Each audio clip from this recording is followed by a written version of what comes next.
all right. What's going on? I know. I mean, I wanted to do it, but you were in Sleepy Land. But yeah, what's up, guys? What's up? Welcome to another episode of The Gods Cancelled. This time it is episode 4. I figured we need to start making like the titles and whatnot a little more easier and the topics a little more easier. Can't be having like 3-4 hours of episode.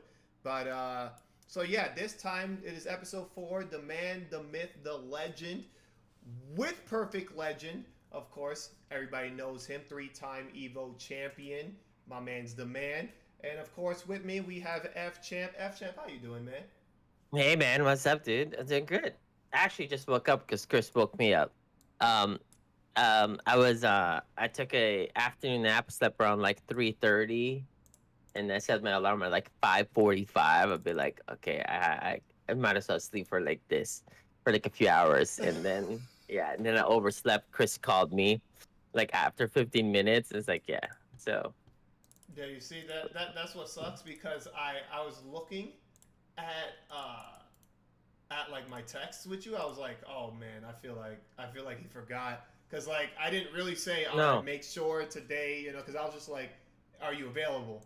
And you're like, I yeah. said yes. And then that Yeah, was it. Like that was the end of the conversation. So I was thinking, man, I might have messed up. no. It was clear. It was fucking clear. Yeah. But yeah, what have you been up to?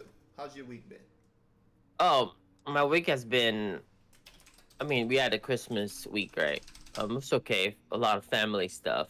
Um, CJ's birthday is tomorrow. Uh, Nice. What's the plan for that? he will want us to do a party, like something. It's just crazy. Like CJ just buys anything, so he's just cool. He's just like that. So yeah, do that. Christmas was kind of boring as usual. Oh yeah, so you're Then just over there, right? When you celebrate Christmas, it's like with CJ and I them. I do that with CJ half the time, and then other half, because like some of my family members are here in Northern California as well. Yeah, so that's kind of what I do. It's nothing really special. I'm not really looking forward to Christmas at all. I mean, every year I don't really look forward to. And also your birthday, Chris. Your birthday is Christmas-ish time. Christmas Eve. Christmas Eve. 24. Oh yeah, happy birthday, man. What did you do? I need to ask you, what did you do? What the fuck? What did I do? I went to a rum distillery, right? So that was actually pretty fun. Uh, I've always wanted to do like wine tasting and stuff, but Oh, like that's awesome. I guess it's better for me, right? Coming from being Puerto Rican. And so it's Hmm. like now I'm actually going to a rum distillery, which is my favorite type of alcohol. And yeah, so I didn't know what to expect of it. It was very weird because you go there, right? And they give you like your little, actually, I have the ticket, So for the stream, Hmm. like little ticket where you punch out little holes. Yeah, yeah, And yeah. you get your rums. But while you're taste testing the rums, they have stages, and you get to see little shows, like actually like little circus things, like magician. There's like a girl doing burlesque. Like it's like, Midgets too. come I'm just kidding. on. Just kidding. I'm just kidding. I'm just kidding. Because he said circus. It's like, oh my god, it's Come so funny. on, man. Too soon, yo. Too soon, man. But Hey, no. I'm a fan of those. There's no hate there. Like, I'm a fan of Tyrion. That's what I'm saying. So no hate there. That's all love. But like, it's just fun. It's just funny when you say circus. I'm like, what the fuck? You're missing the main character. Did you see them? It's like no. It's like okay. No, they weren't there. But yeah, there was just like people doing magic. There was people, just there was like a few dance routines. Yeah, it was just actually like super chill. Again, for something that like I didn't really Mhm. know what was gonna happen. I was like, damn, okay. So then that was my birthday, and then Christmas I just chilled with Michelle, and yeah, we we went to her family's place and just chilled again. But yeah, like Nice. normally I don't really celebrate the holidays much anymore. So Mm-hmm. I was kind of glad to do something a little different. That's so sick, though. I didn't know a rum tasting. So that's your favorite kind of alcoholic beverage, huh, or drink? Is Yeah, rum? yeah. Rum is that. I actually I liked it so much. I bought 2 bottles. You know, so there's a Nice. navy rum, which is like I forgot what it is, like 65%, 70% alcohol or whatever the hell. It's like ridiculous. And then Oh, that's dude, nice. yeah, and then cherry rum, which actually tastes really good. I did not think it was gonna taste that good, but it's actually super good. They had a pineapple That's one actually that was nice. they had a pineapple one that was pretty nasty. I think my favorite drink is whiskey. Because like, I was in Asia, primarily Philippines. That's the drink that I always get. I mean, sure. I mean, anybody. I mean, I can always try to drink vodka or rum or beer, etc. But I always prefer whiskey. Like those, just a black label or blue label, something those simple ones. Something that easy to get. Like if I was drinking. Then again, I usually when I drink, it's always comes in spurts. Like you guys never see me drink in tournaments. You guys will never see me drink at Evo stuff. And then maybe at the very end of it, I'm always very focused. But I really drink as well. But then when I was in, every time I go to Asia, there's like times there like I felt like I was an alcoholic. I mean, not to that level that you guys are thinking, but like I felt like to the level that since I don't drink at all, me drinking like 3 times a week, I get that feeling in Oh, my heart. Like, like, like 3 times a week, like drink like sometimes get shit faced, just for fun. Oh man, but actually, now that I think about it, I never really saw you drink a lot like yeah, that. Like compared to like the rest of us, like who kind of yeah. just who kind of Don't just drink. be going super ham for literally no reason, and then waking up to play, which is quite possibly one of the dumbest things you can do as a competitor. Do not do that. Yeah, do not drink when you're trying to compete. Because when you wake up the next day, you ain't thinking. That's all muscle memory that you're gonna be playing with. Yep, one of my funny drinking moments was it was a final round or one of the tournaments with the curly mustache teams, Oh and yeah, yeah, I was on Yipes' team, and yeah. Uh so huh. I had to play right, but I just threw up right before that, and so Oh. I went up on stage, and Yipes is just talking so much crap right behind me, and he was like, Chris, you're looking really bad. He's like, but if you have to throw up right here, throw up, look at me, throw up right on my face. And I'm trying so hard to hold it in, but he's just saying like the most nonsense stuff ever. I'm like, dog, shut up! Like, like I'm hurting, but I'm trying to play, and he's just making me laugh, which obviously that doesn't help.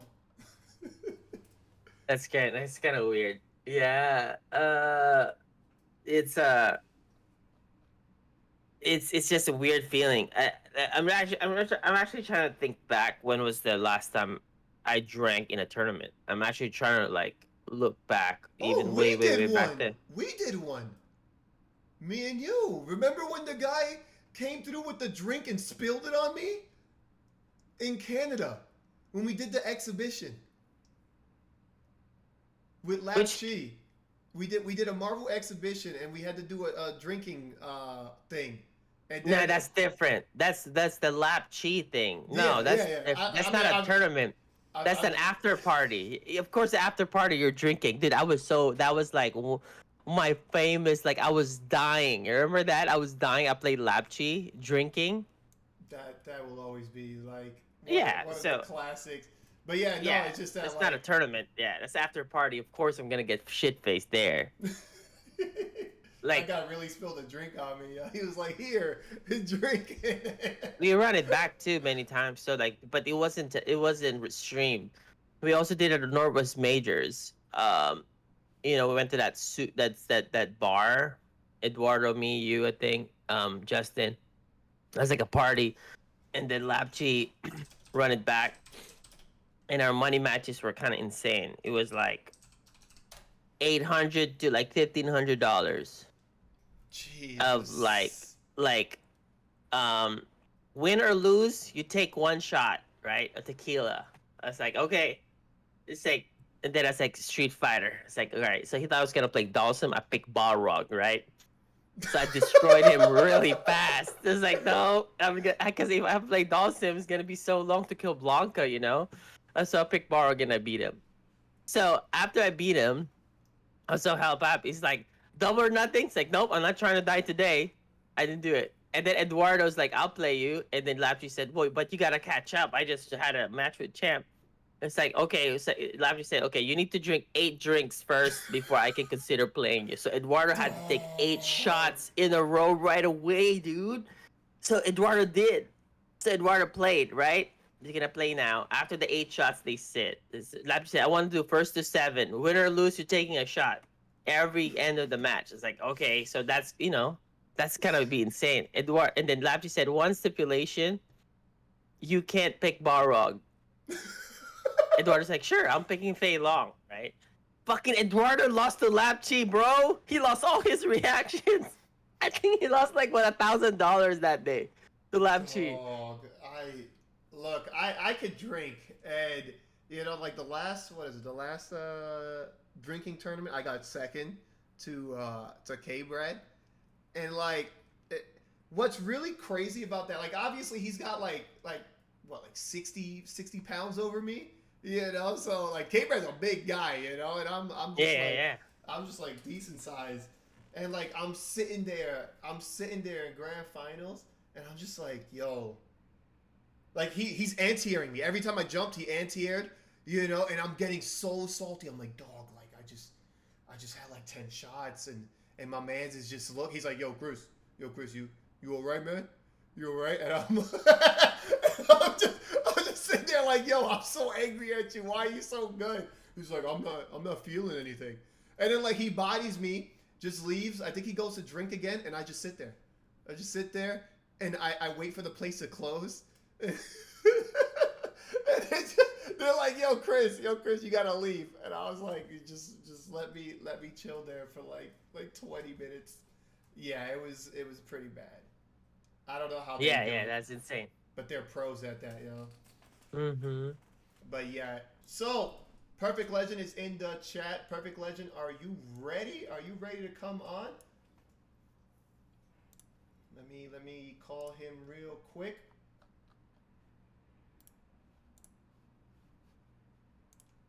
Wait, do you did it last time, right?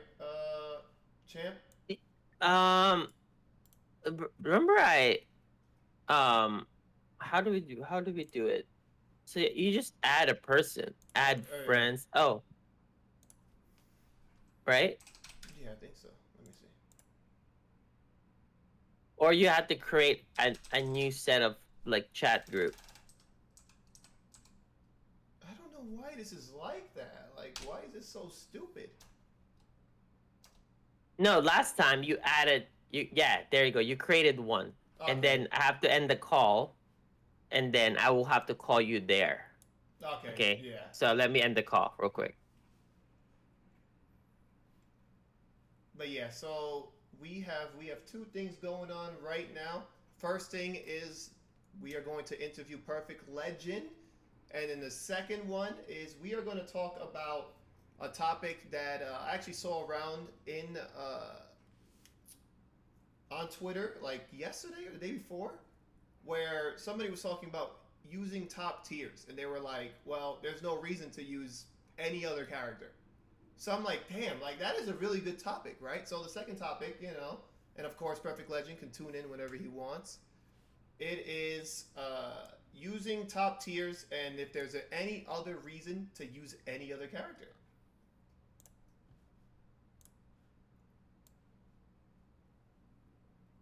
Yeah. What's up? Can you hear me now? Okay, what's up, Chris? Is P.O. in the... Because my camera's still loading. Yeah. What's up, PL? How you doing? I think his camera's still loading. Yeah, I don't know what's going on. It's on though. Yeah, yeah, yeah.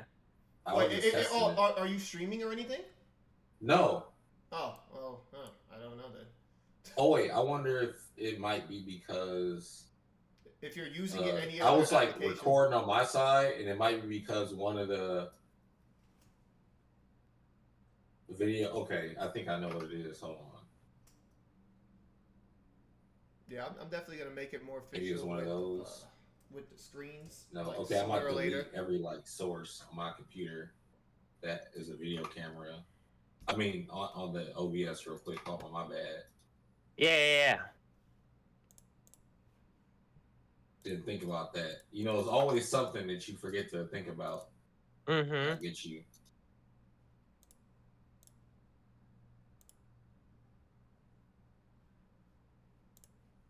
You good? You good? Oh, I think I know what to do. I could stop this, then turn it back on. It might stop hogging it.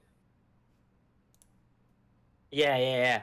Because that happened to me also as well. So I usually exit everything and then Yeah. I go to the Discord settings and add the camera that way. Yeah.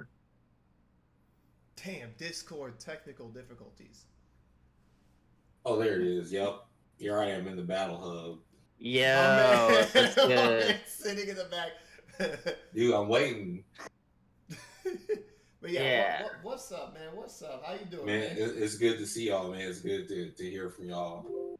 Mm-hmm. Sorry I was like, dude, as soon as you hit me up, I was like, man, I'm tired as hell. Like right now, I'm still tired because I get up at like 2, 3 in the morning. Like when you hit me up, that's when I'm waking up. I don't know why, what's going on. Maybe it was because my body is saying that I don't need like to rest as much. Maybe it's because like my diet or something. But I don't know. All right, damn, I got this perfect now. All I have to do is restart OBS, and then I got us recording. All right. Yeah. Okay, so I guess you said yesterday you went. Did you actually go roller skating yesterday? Man, dude, I didn't. I just went to sleep. I was like, man, I was thinking about it, and I ate, and then I was like, man, I might go pick up something to eat, and then I don't know, I just got tired. For sure. I mean, you still look really tired, man. So Yeah, I guess I've been up since 2, and I've been Damn. sipping on some wine. I ain't gonna lie to you, like for real. Damn. Yo, PL. Y'all was talking about drinking this whole time. I was like, damn, man, caught me red-handed. I'm right here. So why is your background the Cracktown? What's happening? Dude, I like the battle hub. All right, so like, dude, Street Fighter 6 feels like, to me, the first time I went to an arcade and then realized there was other players that I could play against. I mean, obviously, there's been hella time since that, but it gave me that same feeling because, man, there's no like arcade we can go to and just play and do that anymore. So it felt like that for the first time again, but we have all these digital avatars, but all that stuff's been done before, but it's the way that they're doing it with the creative character thing. And, you know, if they do proximity chat or anything like that, that's going to make it even better. I hope with the world tour mode where you can go in like all the cities and stuff, they allow that to be roamable for online too, because that would be sick. Because that would be awesome. It'll give us like that GTA element, but I just like the whole thing. And you know, you have to admit, like the battle hub looks like a major. It looks like an arcade, but with that major screen for like a yeah, for sure.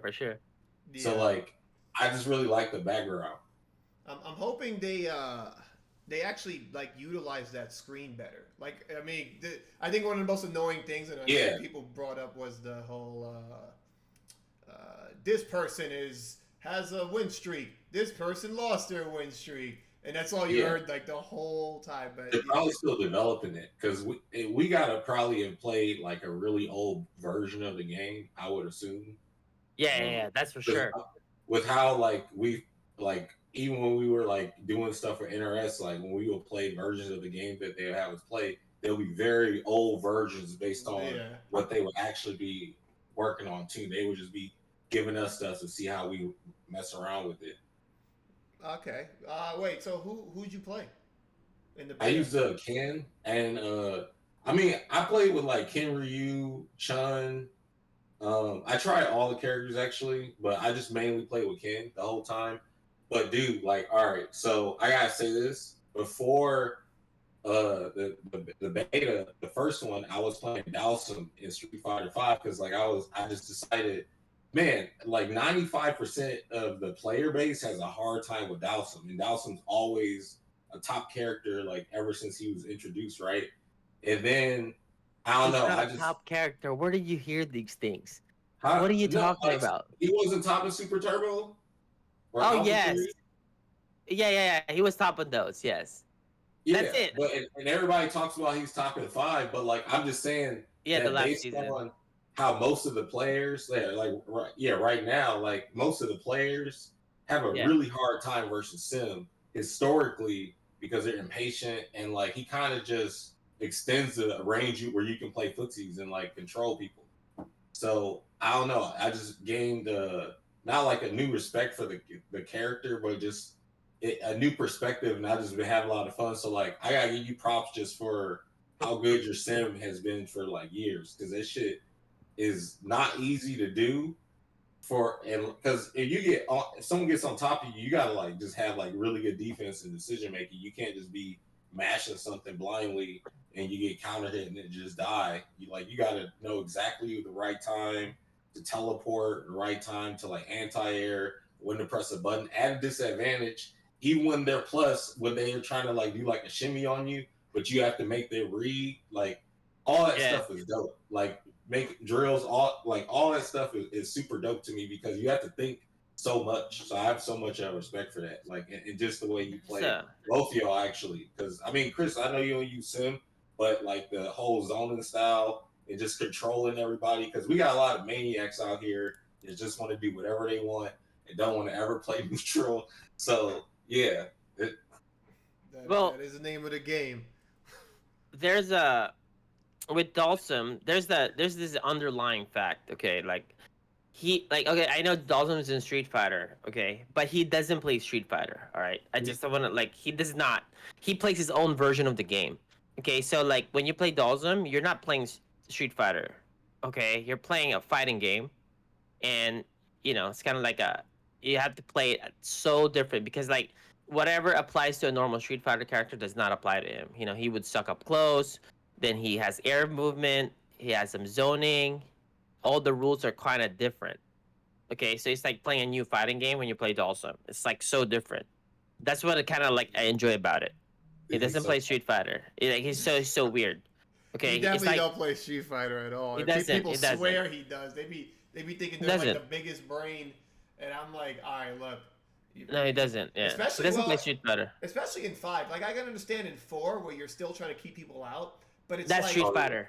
Yeah, because it's like at the end of the day, you're still in the realm. You're in our realm where it's like if you get knocked down, you're dead. You don't really have the most options. So you're just like defense. You're just zoning. Once you get up close, you're garbage. In 5, it's like my man's up close, you might lose the game. Dhalsim holds forward on you. It's like Yun. Like what happened? He got buff. He has so much buff too. Like I mean, the buffs that he had in the last few seasons was kind of significant. Like how he can like cancel his anti-air to a float. He has his EX Fireball will do a delayed 2-hit now. So now that gives him more ground and opened up brand new combos that does hella damage on him as well. His standing roundhouse has more pushback, right? And then this is what's the craziest change that they did, right? It's the standing medium kick, his favorite poke when he kicks you like that. They reduced pushback because they thought that was a nerf, but in reality that's a buff. Because like if you think about it, if you're a developer, you're like, okay, we're gonna since the people are having a hard time getting in on Dhalsim, okay, well we're gonna nerf the standing medium kick, which is his best poke, and make it less pushback, okay. But that's actually a buff to us because now there's this range that we press the standing medium kick. We press it twice, you get pushed back already in a normal set in the previous patch. And then if I throw it in a third time, it will whiff, and that's when people can dash or people can sweep, people can jump during those spots. Now I can just keep spamming that motherfucker in certain spots, and you don't get pushed back at all, and you just keep collecting great damage, and it's the perfect area for me to anti-area all the time. The perfect area to drill, perfect area to float on that in that range, so it doesn't push back anymore, which is great.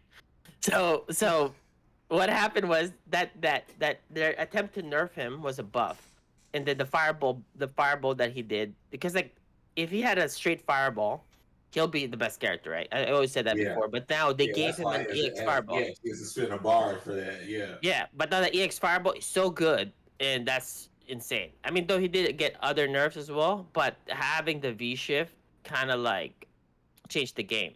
Also, them nerfing because like the thing is, Dhalsim has always been pretty good character, but it's also relative to who are the best characters for that season. Okay, Yeah. because if the best character is Rashid and Cammy, I mean Cammy is always okay, but Yeah. if the best characters in the game are the most popular ones, it's gonna be hard for Dhalsim. But now the best characters in the game are like Poison, Luke, which Dhalsim kind of like has an advantage, right? So that's always great. Like for that when that situation happened, a guy like Dhalsim would beat that, you know. Yeah. So I'm saying like so it's all relative to a lot of things has to work in order for Dhalsim to be top tier. But when he's top tier, he's fucking annoying. And people just can't grab him. I said like, okay, I want to start playing Dhalsim. Good luck with that. That shit's rough. Can't do that. Like that's hard. You have to be a lifer. Like, have you seen anybody has a pocket Dhalsim? Shit don't work that way. Because it's like it's like learning a brand new fighting game. Yeah. Actually, Mhm. you know what? Speaking of Street Fighter Five, and what's funny is because we had Chris T on last week, and like Yeah. right before Chris T went on his rampage, you made a tweet saying that Ken is kind of the worst He character. was the worst of the beta. Yeah, that's What? all. I wasn't saying that the character sucked. I was saying he was the worst. Like I was looking at the frame data of the character, well, of the entire roster, and then I was like, dang, a lot of characters actually, like all of them, can do like drive rush and overhead and be plus, and they also can turn it into like an overhead low mix. Of course, the overhead doesn't become faster, but it's still like in this type of game, everyone's down backing, so you have to consciously say, all right, let me stay standing up, or also just try to check them from doing it. But there's also situations where they get knocked down a certain way, and then you can like do it to meaty them with it on wake up. So that's a situation where it actually becomes a big threat.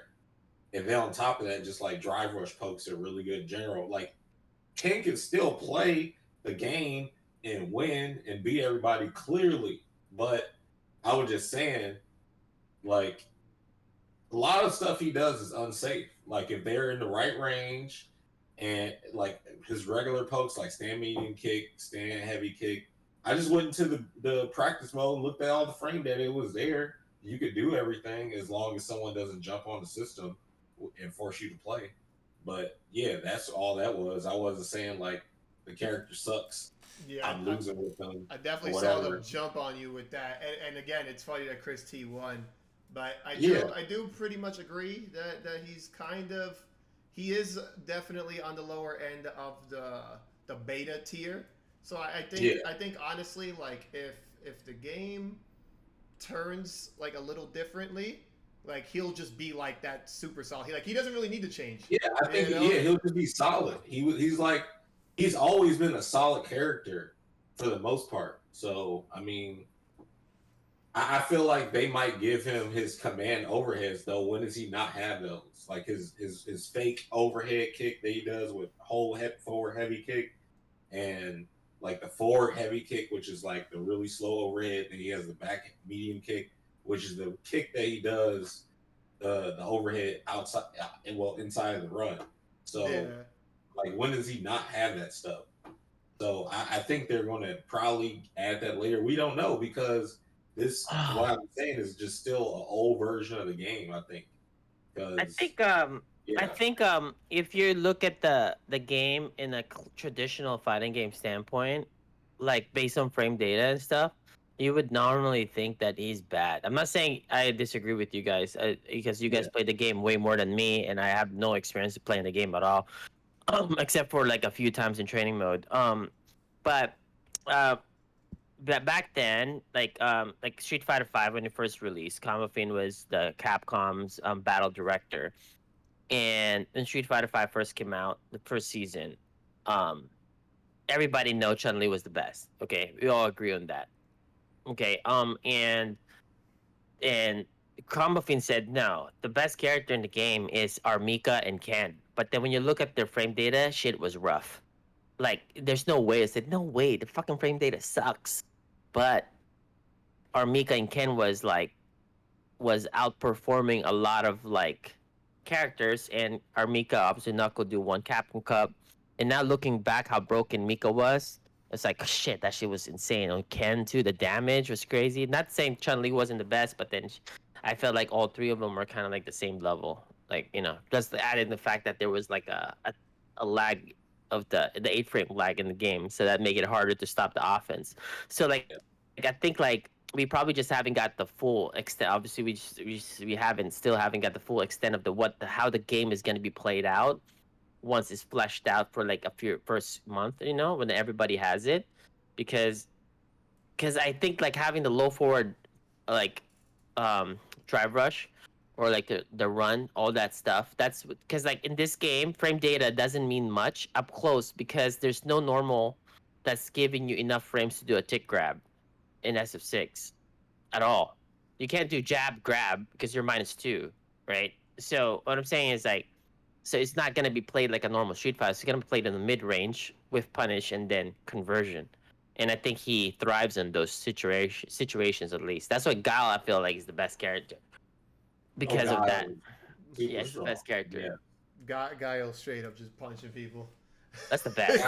Can I make a prediction on how I think the game's going to be played, just based on how the beta was and what we have right now? Not like because like I haven't factored in the other characters yet, just because like I haven't touched them myself to feel them or know like the frame data and all that stuff. But okay, so I think Dry Rush is going to play a big factor because it's basically because they're just trying to throw like a whole like melting pot of all the mechanics in. So the Dry Rush is basically the Alpha 2 custom combo, and also like a Marvel dash on the ground, and it was just a custom combo in general. I've been playing Alpha 2, and that's when you activate, they just slide across the screen. I'm like, okay, well with Dry Rush, like people are going to be using that to like attack and neutral. Like playing MKX is very common for players to spend a little bit of meter or stamina to run across the screen and like poke or whatever to try to.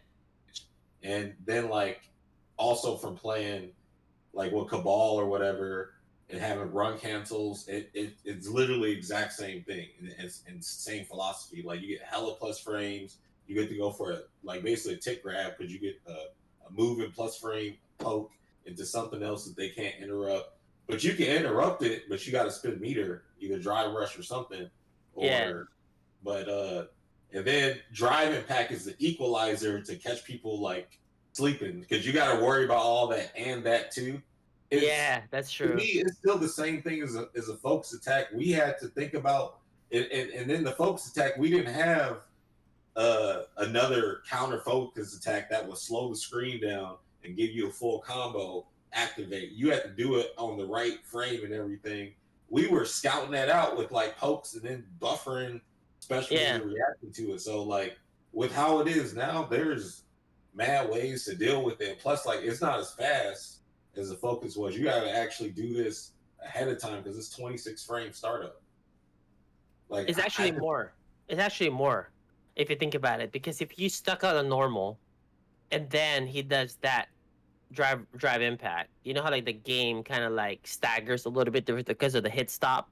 Like how, the armor, so that adds more frames to it for you to react. So if you're actually sticking out normal, that's cancelable, Yeah. That's the best thing to do. Stick out normal that's cancelable in the area where he will do drive impact, and then if you see the armor happens, then you just cancel back.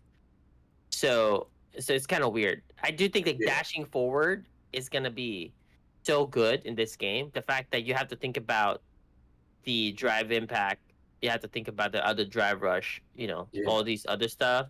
So I do think that's a really good option is dash forward. I don't think jump is good in this game at all. Like base is so bad. So everything else you can do, then jump should be the last option because jump doesn't seem like to give you that much higher of a reward. Everyone seems like Street Fighter 4 floating, if that makes any sense. Like they jump totally. high. That's how it feels, and I really like that feel. It's like they blended it really well, like the feel of all those games. Mm-hmm. How do you feel about Parry's damage scaling right now? Do you think it should be like third strike, where basically you get the full damage as if you hit them like in neutral, or should it remain the same as it is right now? I think it's good that it's like that because you don't want it to be a parry. Heavy kind of game. You want it to be because the fact. Yeah, that would ruin the offense. What I've seen already from like the little gimmicks of Parry is that you can always throw out a -3 move, -4 move, and then just parry because it'll automatically parry their next button. So I'm pretty sure there's gonna be setups. The perfect parry window too. Yep, I'm pretty sure there's gonna be even more setups where it's like Jamie, right? Jamie's buttons are technically punishable. Right? I think his record is like -6 or something. Right? So think about it. You're thinking, all right, well, I'm going to stick out a low forward. Right? Low forward, being like 7-8 frames, something like that. Then it's like, all right, well, I could just throw out a parry. Because technically speaking, it's not like you will never be like in that much of a harm's way. Because technically speaking, because you can parry and block. Yeah, exactly. So in best case scenario, you get the perfect parry, full punish, right? Worst case scenario, the guy has to create space, close space. So they're gonna either dash, drive rush as well, stick out a button or whatever. But you already have the parry. If they don't do anything, you can technically cancel drive rush into dash. So parry into drive. Oh yeah, that's right. You can. Yeah, you can. Cancel drive rush from parry. That's right. You have to do that. It's literally that's actually the OS. Like every time you're in a minus situation, you do parry dash forward. Yeah. So imagine that being better. Like imagine parrying where you get full combo with no scaling. Like this is the best Street Fighter game. Like for real. I can't wait. Said the best. He said the best already. Yeah. It's not even out yet. You can't even say that. What the hell are you talking about? Like to me, I was like, dude, all right, look, the first Street Fighter game I played was Street Fighter 2 and had 8 characters. So to me, I'm like, this is the game now. I don't care. Like I'm playing it for the first time. Like this game. Oh, I'm telling you, Dhalsim will be the best. And Zangief. Dude, oh my God. Sim in this game. I'm not looking when forward I saw to him do the air fireball and then drill behind it, and then he could probably teleport behind. Oh man, I was don't even think about those options. That options is irrelevant. Okay, that makes him what Dhalsim is. But this is the fact that what makes him gonna be so cheap. Okay, in this game, the mid range, which is the drive impact, drive rush range, right? That's the range, right? Okay. He just floats there, and he never has to think about those options at all. He just floats. Think about that. You just float, and you press Fierce. You float, you press Fireball, and you teleport around and shit. So I don't ever have to think about your stupid drive impact at all. Okay, meanwhile, I have drive impact. Think about that. These motherfuckers didn't think about these things. Not to mention, like I can throw EX fireballs or normal fireball. I can even throw fireball into Yoga Flame, and it will be like a 5-hit fucking fireball in the ground. You can't drive impact those things. And the fact that jump is bad, how the fuck are you gonna get in on this guy? Parry? I mean, we're gonna bust out. No comeback mechanics. Drive rush into drive rush into drive rush. You're gonna lose. You're gonna lose your bar blocking his normals. Kimberly's got to do freaking YOLO, freaking teleports or slides. Yeah. Weird timings. Okay. but also, you know, it's gonna be broken too. Zangief. Think about Dude, Zangief. I'm terrified of somebody with a command grab. I'm actually oh yeah, terrified. green hand again, and then green and then dry rush or just freaking But dry rush. no. Okay, just think about Zangief only has jab, lariat, and command grab. Plus all.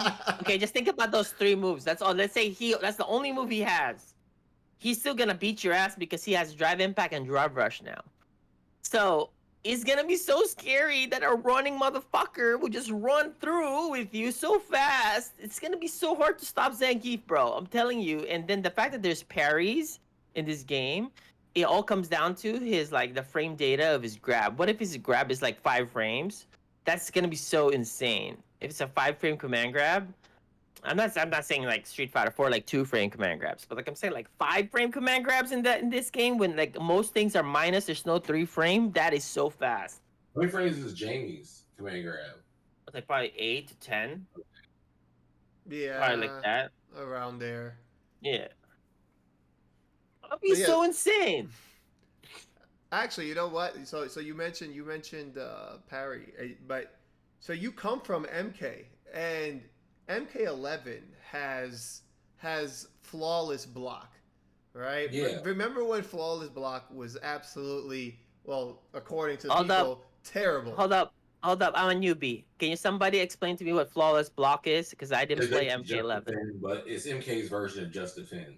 Okay, perfect. Yeah. Okay, continue, guys. So with flawless block, you can if when you block like on the perfect frame, you can actually do like a launch into full combo, or like kind of like a swing, like get off me type thing, right? Oh, okay. Now the thing is that like in MK, people thought that would be terrible, you know, because they're like who's actually gonna be paying attention to that?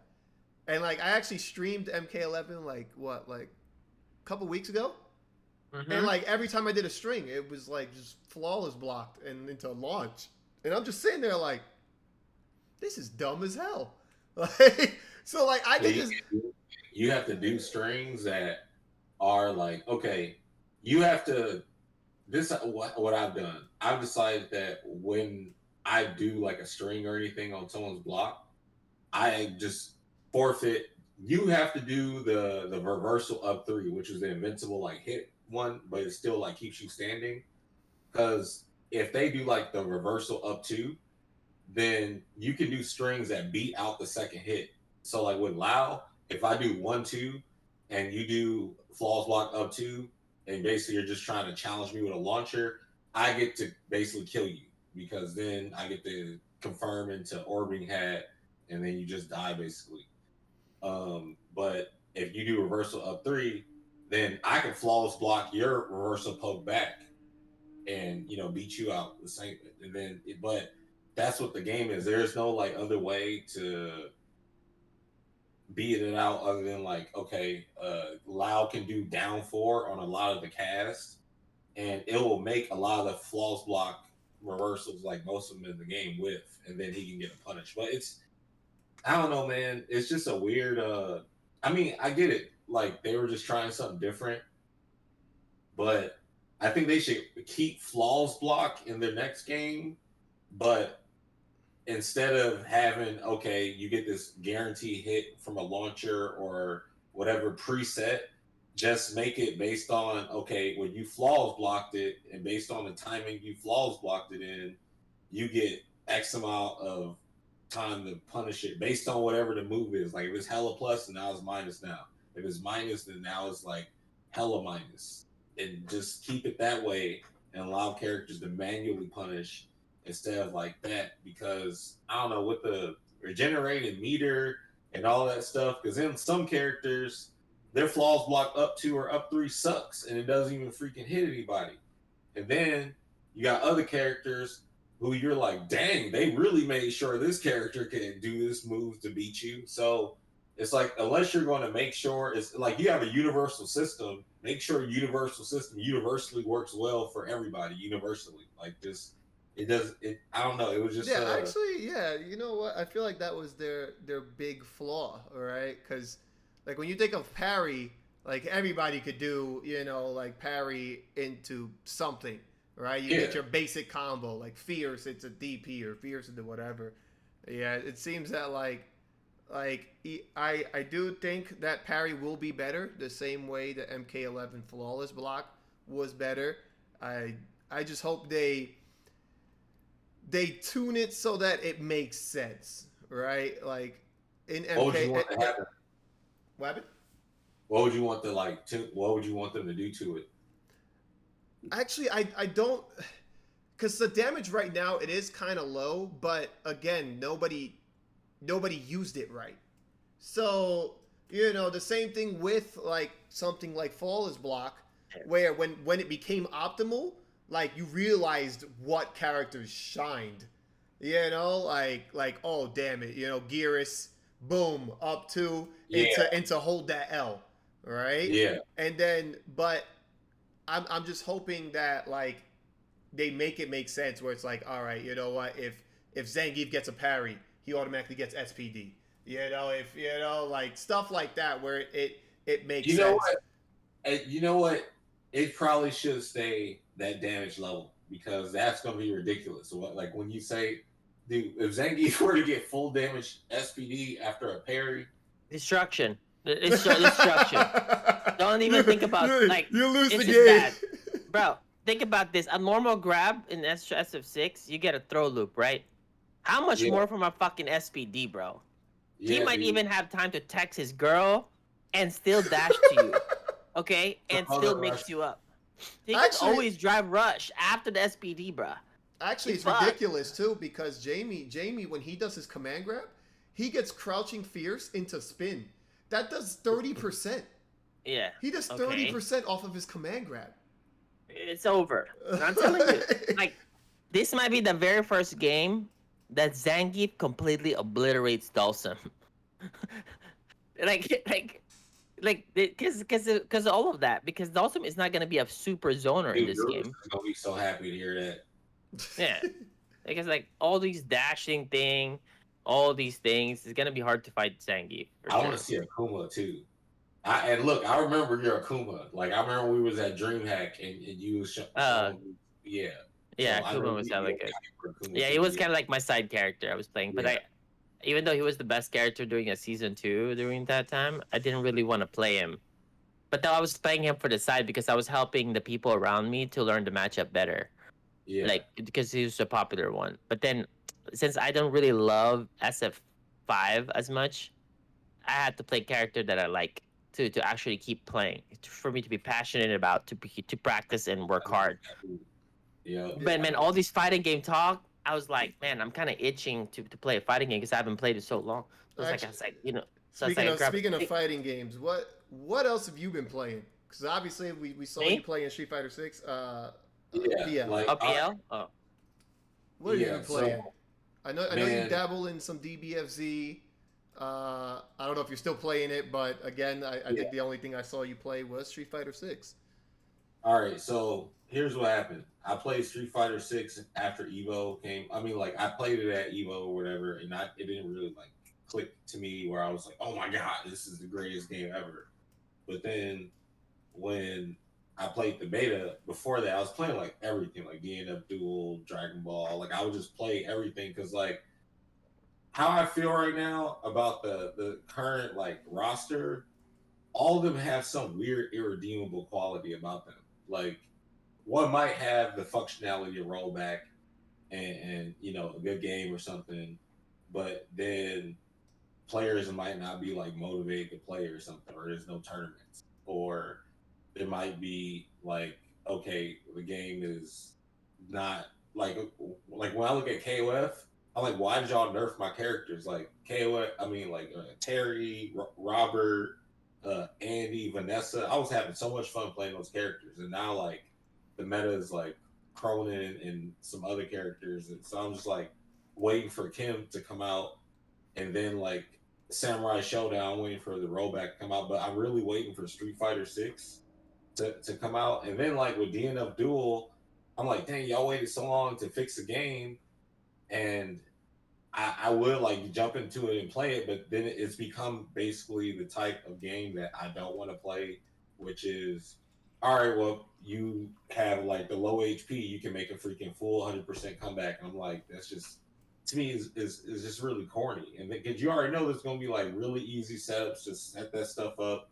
And it's just about like, it ain't really about who can set the dirt up because everybody can at the highest level. So it's just about me who enjoys doing that. And me, like, personally, it's just not my. I feel like I want more player versus player thinking. You know, where we're exchanging a lot of different information between each other as we're playing and stuff. Not just all right, well, just all right, come back, boom, hit you 100%, boom, hit you 100%. Now, Dragon Ball fighters, some people might be like, well, what? How do you feel about sparking and burst limit? It's different to me because like, well, one is Dragon Ball, it gets that kind of like, you know, nostalgic feel. I love Dragon Ball. I can't really complain as much because we don't really get too many like super good Dragon Ball fighting games, and like it doesn't bother me because it's not like super instant to. And plus, if you touch a death of character, that's just that one character. If you get caught all three of your characters, well, you just got caught because it's really hard to just set that up all the time. If you're a competent player, you shouldn't be getting like hitting with all the holidays in a combo, basically. So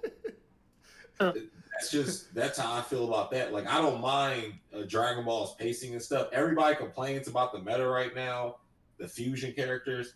Honestly, I feel like Frieza fights the fusion characters really well, and Soda's cooler. But like since there's no rollback, it's hard to just be like, all right, well, I'm gonna play and prove that, and I can't like play my best versus everybody because every connection is the same. Like I have run into really good connections too, which make me like, do I really need rollback in this game? But of course we do. But it's just I got lucky playing against whoever. But I want to get that so then we can play. I feel like there might give us a new like version of the game too, where in a sense like another balance update. I hope they also give us crossplay because I don't feel like renewing my PSN. I'm going to just play on PC. And plus, also, yeah, the game you can only play on next gen consoles and on PC too. Street Fighter, I was playing a lot of 5, just mess around with Sim, like practicing him because I had that epiphany.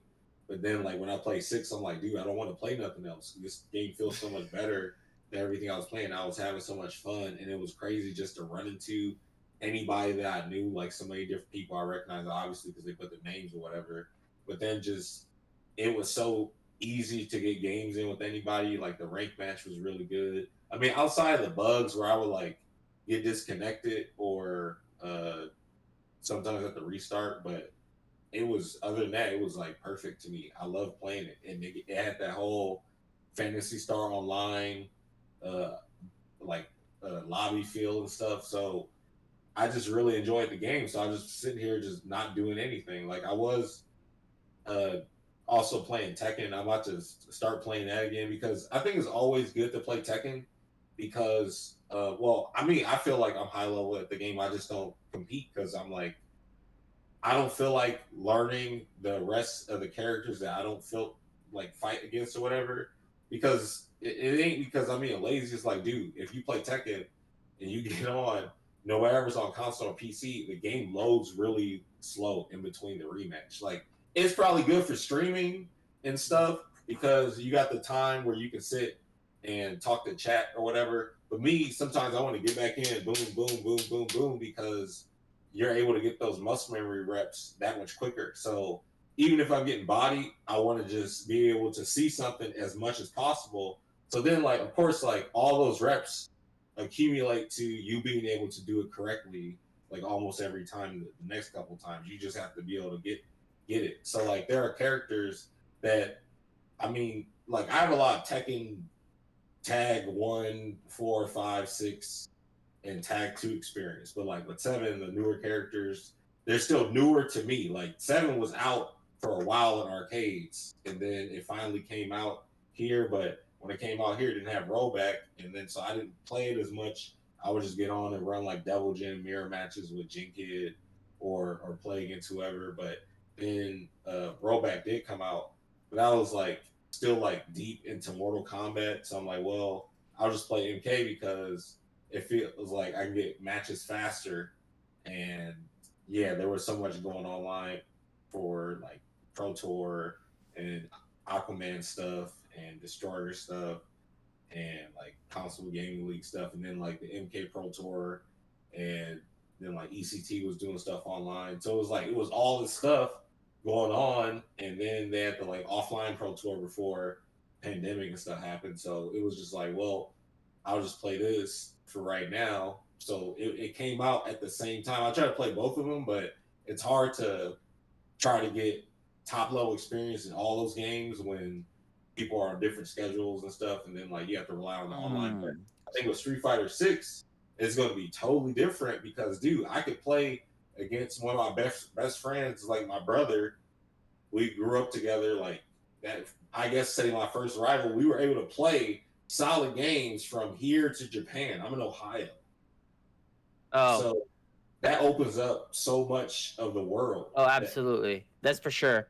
The thing is, like, bro, like games like that, it's the same thing as like the Guilty Gear, right? When it first came out, like people can play from Japan cross country to America, but then the moment that like everybody joins the servers, you're gonna see some drop off in performances, right, in some areas, So right now, obviously, it's a closed beta, so you're gonna have a pretty okay experience, like I'm saying. But later on, that's not gonna be optimal because you're probably gonna have more rollback in that situation. But still, like having the rollback netcode is still the most optimal way, I feel like, to play a fighting game in an online setting.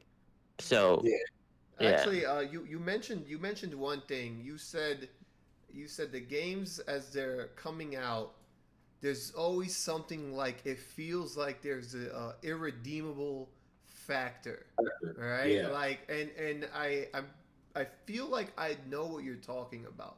After coming from Street Fighter 6, and you have to play these games like, again, you're playing. You mentioned you play like 10 different games already right now, right? Like, all right, I'll run you a list of all the games I play, and I could probably give you a reason for all of it with that. My irredeemable factor for every game. So like for this generation, there's like Street Fighter 5.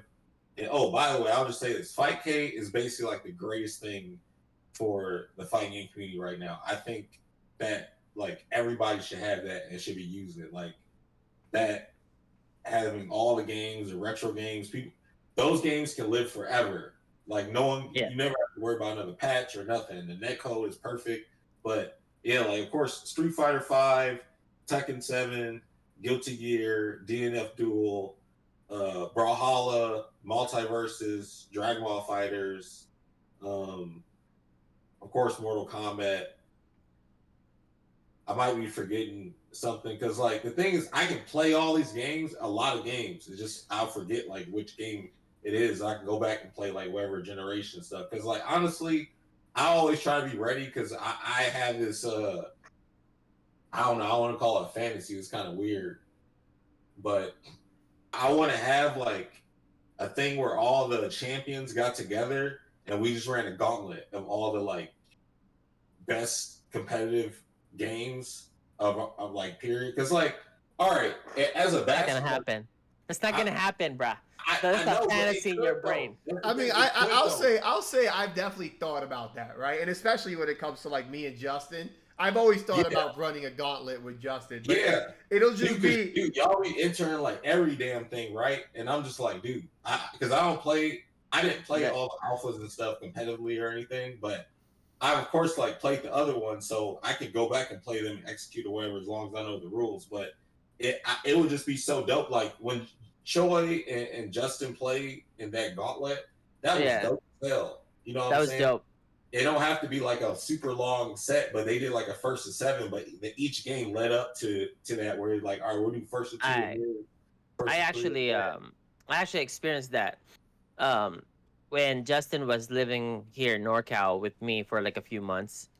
Obviously we go downstairs and we just see a bunch of arcades or some consoles, so we end up just playing. This is like around like 2014, 15, 16 time, I think, one of those years. And we played like MKX, we played KI, we played some Street Fighter 4s, we played Cross Tekken, I played Marvel 3. So like we played like all these different games back to back to back to back to back to back, and it was so fun to play, like, because like during that time I was entering all those games, it was pretty fun. Yeah. And but then when when Street Fighter Five came out, that's when the multiple fighting game specialists like I've stopped playing multiple fighting games aside from a few. Like, okay, it's like obviously Takedo is probably like in the top three of like most accomplished multiple fighting game specialists. Probably he's number one in that one because he played 3D. He was won 3D games. He won a Marvel tournament. He won a Tekken. I mean, he won like a Blaze Blue, right? The fact that you won a Marvel tournament, bro, and in like 3D and Street Fighter and all the other games, he probably number one, right? So I'm saying like, and he dropped all the games and just play one game. That 2011, he had gotten top 8 in that Tekken. Yeah. Evo and it's insane.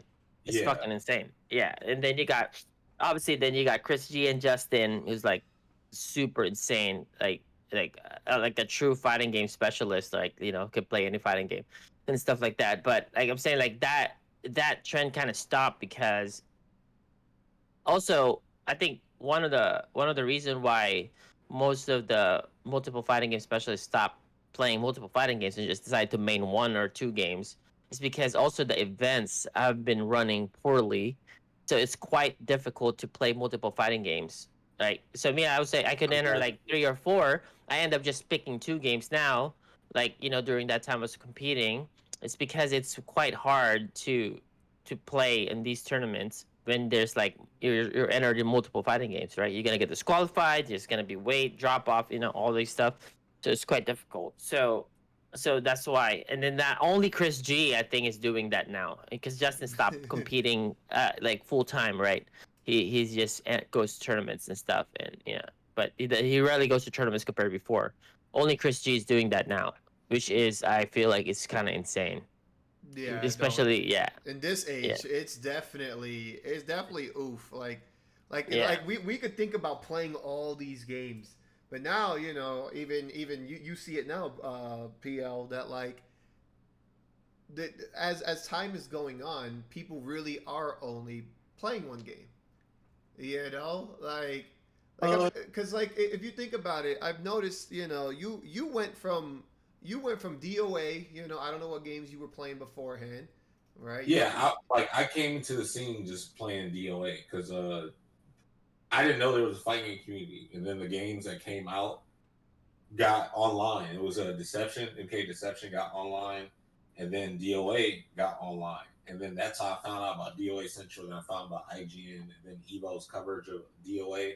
Of like the IGN's coverage of Evo for like up to 2002 at that point, and it was 2004, and then like 2005 was about to happen when I started like becoming like hip to whatever's going on. Actually, no, I was like more in the scene in 2005, but yeah, I came in just playing DOA, even though I had like Third Strike and all those other games. It's just that I didn't have the accessibility to be able to play people as I could in DOA, because in DOA, like the netcode, even though it was delayed, it was better than everything else that was out at the time. So that's why I was able to like do well in that more than anything else.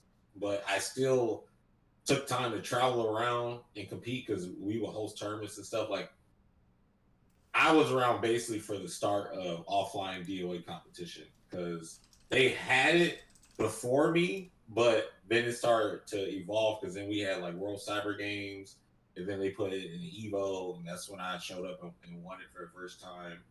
And then like in between all that time, I was like practicing Tekken, Third Strike, and like Super Turbo and CBS2, like all that, just to become acclimated until like maybe the games ever got better netcode and I had better access to practicing, then I could play in it. But I would play those games and also Marvel 2 on the side. Like Ninja CW, rest in peace, he would come over and we would grind DOA.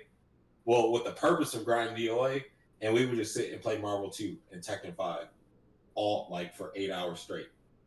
Okay, and that us practicing games that we're not good at would help us in our games be like more fundamentally, because we would know everything in DOA, but we would be like, okay, try to put ourselves in situations that we could create in those games. Like that's how like in DOA we have our own Korean backdashing, like from Tekken. But that was me taking the movement from Tekken and then figuring out how to do it in DOA. That was me who created that.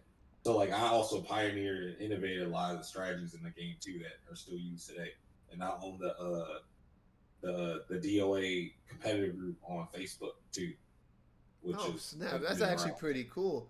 Then wait, so you came into the scene with, I guess, technically DOA, and you're saying you're playing all these other games, but so was it because of the netcode? Like, what if you were, let's say, in a regular, like New York or LA, right, and you have access to all these people, all these games. What game would you have played then? Like, what would have been Perfect Legends' like main game?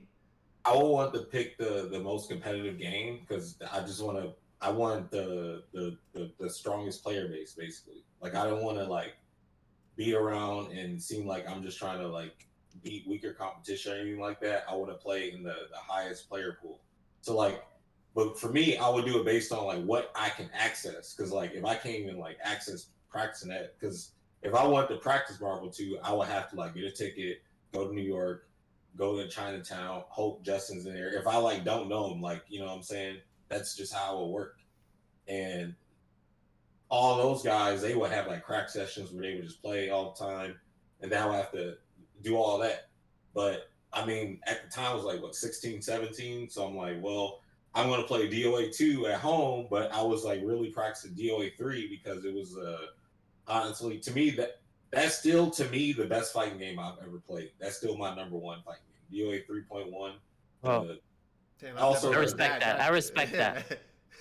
That's your opinion, cool. bro. You know, everybody got their own favorite fighting game, you know. Yeah, so I respect that's that. why I started like traveling and hosting tournaments and doing everything. If it wasn't for that game, I wouldn't even like be. But that wasn't like where I started playing fight games. Like I was playing like Street Fighter 2 and Mortal Kombat, but mostly Mortal Kombat and Killer Instinct in the arcade when I was growing up. Like when I was 5, I was going twice a day. Chris, let's talk about that top tier versus the characters, whatever that you're talking about. The one of our topics. Oh yeah. So you're playing all these games, right? Now, what were actually the characters that you stuck with at first? Because I know now, right? If you think about Perfect Legend right now, you're playing some good characters. You know, were you always playing characters like that? Like what? Like the strength. The strength. Yeah, I can tell you all my mains from when I was a kid to like now. So in the arcade, when I was like 5 or 6, I was a Liu Kang player, like in Mortal Kombat 2. I don't know how good he was. Well, I know he's like decent in like now, tier list wise. But I was a Liu Kang player, even from MK1. Then in MK3, I was a Liu Kang player, but then I saw Cabal. And I was playing Cabal like the whole time. I don't know what. It was the dash and like the hook swords and stuff. I just thought he looked like a cool cyborg ninja. But then I found out later when I became an adult, he was the best character in the game. I'm like, okay.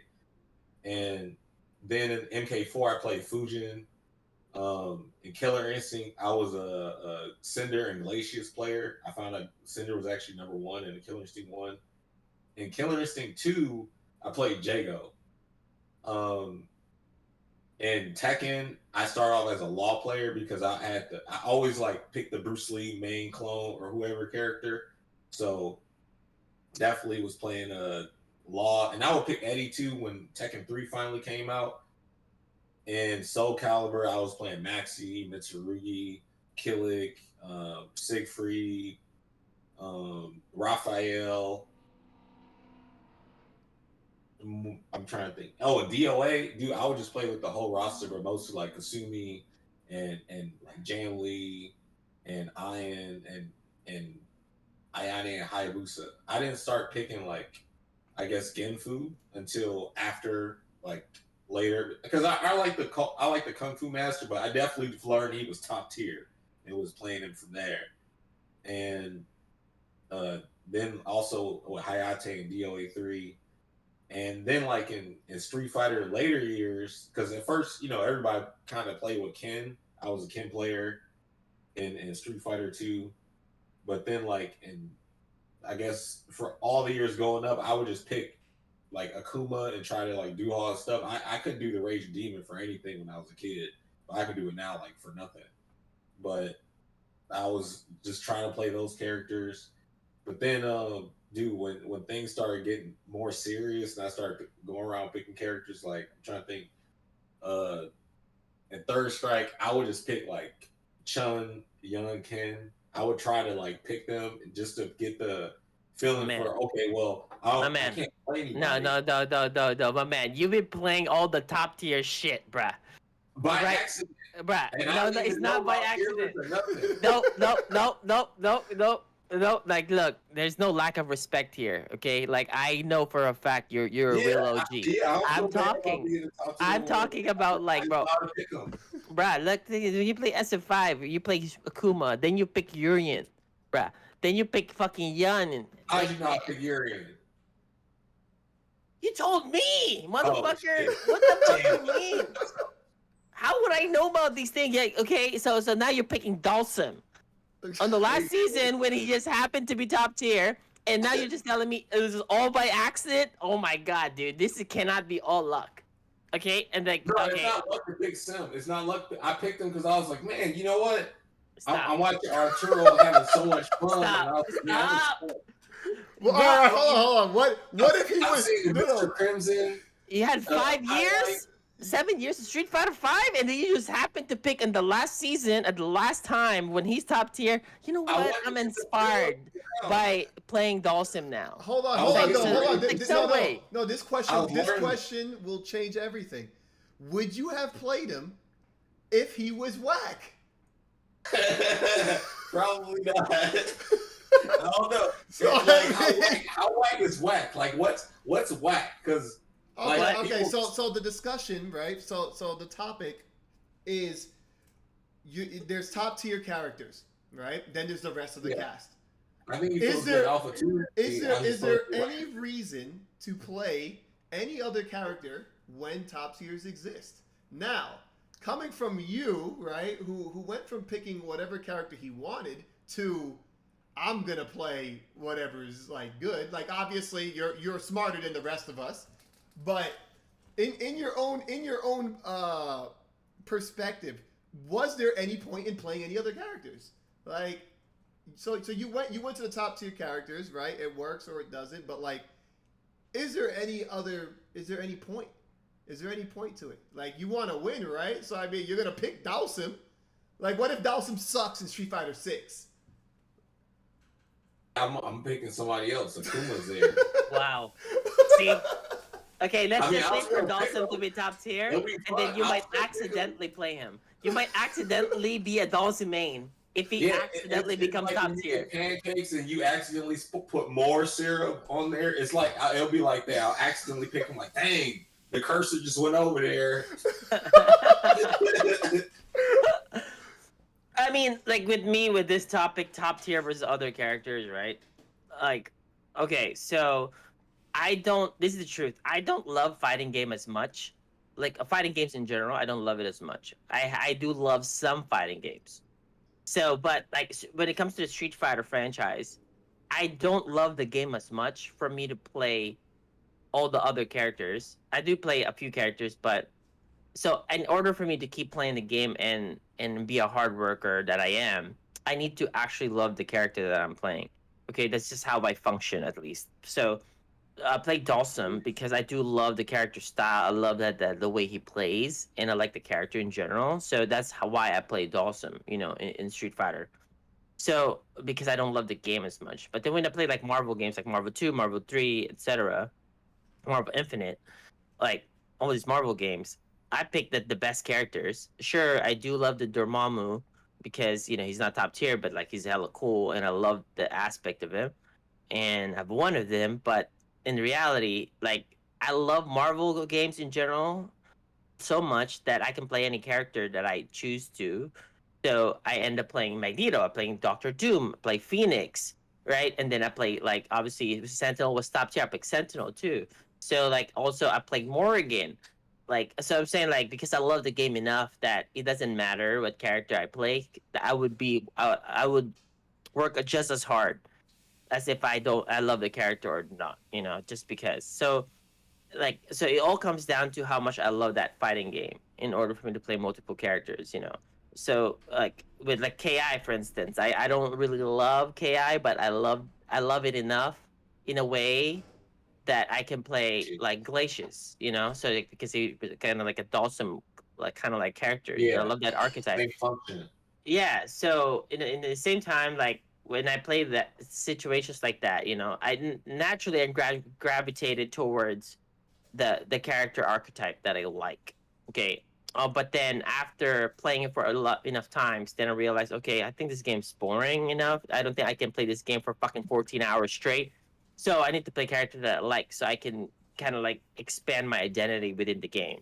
So that's why I don't always pick the top tier, but I pick top tiers in many games. But I usually it comes with the heart first.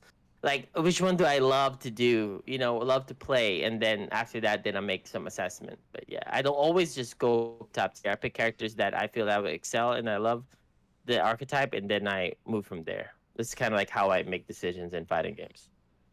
This I look at a character if it looks cool. Like let me tell you my aesthetic, right? I look for ninjas or like kung fu masters. You gotta be old or like a cool looking young dude, or you just gotta be like some badass like boss character or something. That's what I look for. So then like I just happen to pick characters like that, and the developers like we're gonna make that character cool, like Kung Lao. I wasn't like, man, that character. I was like, that hat looks like some Michael Jackson shit, and he can spin. And you see this dive kick and that teleport and shit, and he tosses and shit, and it comes back. Like, no. PL, come on, man. You gotta keep it real. Just say that you fucking love top tiers, bruh. It's all good. There's no shame to this, bro. We know you're great. There's nobody's saying like, that. It's like liking Pretty Women. Like, of course, man, I can't help it. I'm sorry that the characters that look cool also happen to be the well-designed characters. That's just okay. Well, Dhalsim didn't change. He still looks the same. How did he became cool now? Dhalsim player, aren't you happy that you got another brother here taking up the yoga flame? Like, I'm here with you, man. Champ is about to have like 700. You just keep it real. Like, look, hold on, let's do it. Yoga.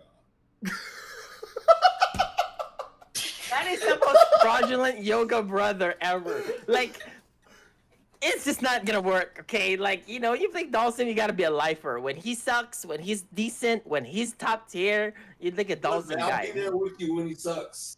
Okay. For 2 minutes, yo. 2 minutes.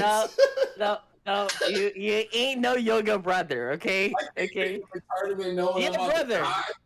You're a brother for sure, but you ain't a yoga brother. They put yelling in the game. I'm sorry. I'm picking the hat back up and slapping the condom back on. Sorry, dude. That's my dude. But if he sucks, PL definitely. You know what the thing is though? Like, okay, like I get half of what PL's saying, where when a game comes out, if your character, because you do get lucky with the character select screen. Hold on. But then, before you crucify me, hold on. I use Lao in MK11. This is the worst version of him ever in the history of Mortal Kombat, period. And I use them from start to finish. Before they buffed Orban Hat to after they buffed it, and he steals whatever. So I have paid my dues in saying, you know what, I'm going to stick here and get my ass whooped, and people just do whatever they want because they're going to nerf everything about the character. He ain't even the same character no more. They turned him into a zoner, and he ain't even the best zoner in the game. He ain't even the top zoner. But yeah, go ahead, continue. So Chris, tell us about you. How do you pick your characters, man? So that's why I said it's half. Like, I get what half of what he's saying, right? So you see a game, the game comes out, you're like, damn, who do I want to play, right? Like, if you notice whenever a game comes out, like I'm always flocked to a character, like boom, like all right, like Green Arrow, any bow arrow character, right? Like Sakura if she's in the game, like Reptile. There's always already characters that you know, like ChrisG is gonna play that guy, right? Now the problem is that unlike PL, most of the time my character select screen kind of looks a little oof. Like when I pick those characters, you're like, damn, like as soon as you touch the character, you know that character sucks. Like, so for me, right, when I look at the rest of the game, I know that like, all right, so the game is being played this way. I don't want to play that way. Like it's because I love Rushdown as much as the next person, right? Because I play Sakura, right? I play a lot of other characters that also do like mix-ups and stuff like that. But it's like in order to enjoy a game, like that I find like there's a huge problem with it. I have to play something, as Champ said, where it's like you have to pick a character you enjoy.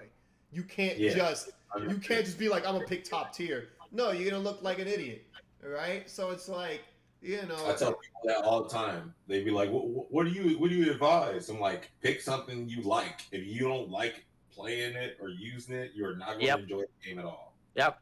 Number one, you got to pick a character that you like. If you're like an up and coming player, or you're like doing okay in fighting games, or then you want to jump in a new fighting game, pick the character you like.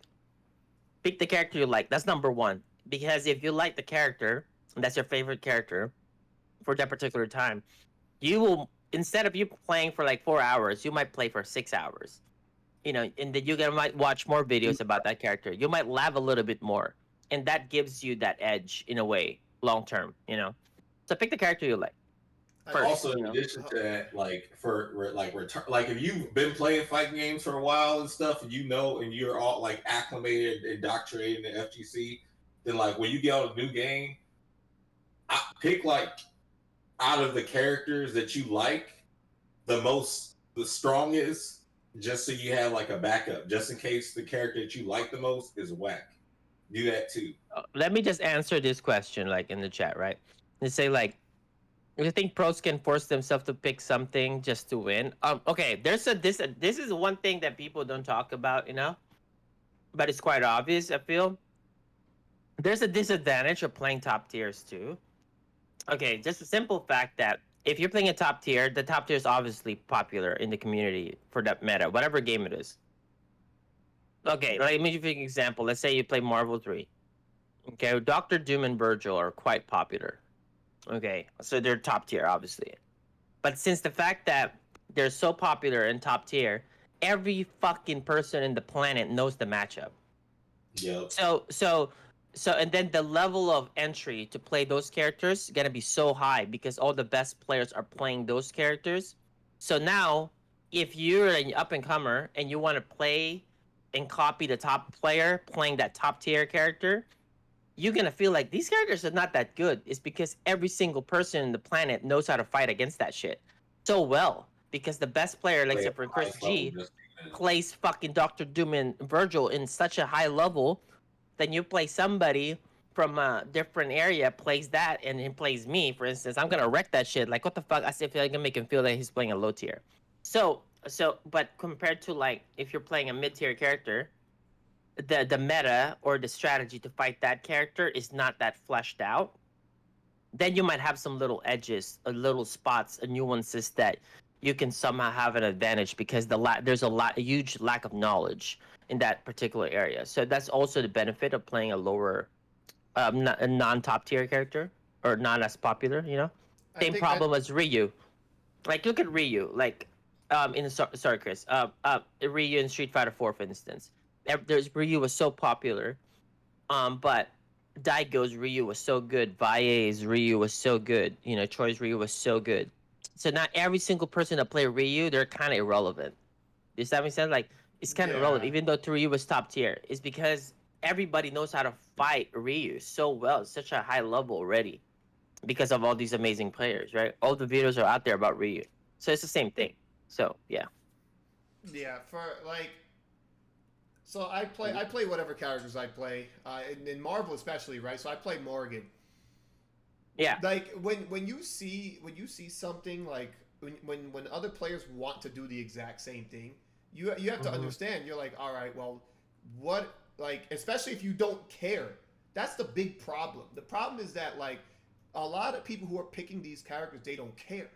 So they're like, oh, you know what? Like, I'll just do it. If everybody else is do it, I'll do it too. And that's the thing, right? Like, it starts looking really, really, really bad. So I think that's the huge problem, is that people aren't that motivated. You know, I feel like the best example of 2022 is King of Fighters, right? So the game is otherwise a great game. Yeah. Right? The problem with King of Fighters is that people have gotten so annoyed and bored, and they feel like they're you know, running uphill, that they've decided that every single one of them is going to play Cronin. Every single one of them is going to play Kula, is going to play Yashiro. They're all playing the exact same characters, right? But what you start to see is that their versions of that character, yeah, they can get some W's. And again, like, people be like, oh, yeah, I have fun when I win. But the realistic thing is that you're not actually really having fun, because when you run into people that know, like, because right now I play Chris. I play Chris in King of Fighters. Yeah, I play Chris too. So it's like And Chris is dope as hell, man. I love Chris. Exactly. He's fun, but he's struggling. But I'm making these players who are playing these characters look really stupid. And the big thing is that, like, it actually is even worse. It's worse than if they were just to play their own stuff that they're comfortable with, that they enjoy. So they're forcing themselves to play a character where it's like, well, I'm just going to keep on spamming this one button because that's what Cronin does. He can get away with that.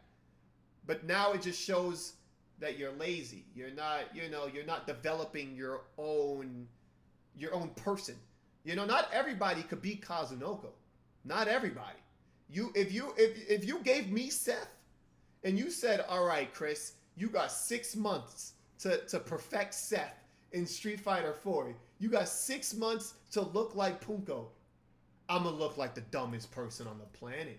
It's not even going to be close. Why? Because the mentality to play a character like that is just, I can't do it. Whether or not the character's top tier, I don't have it in me.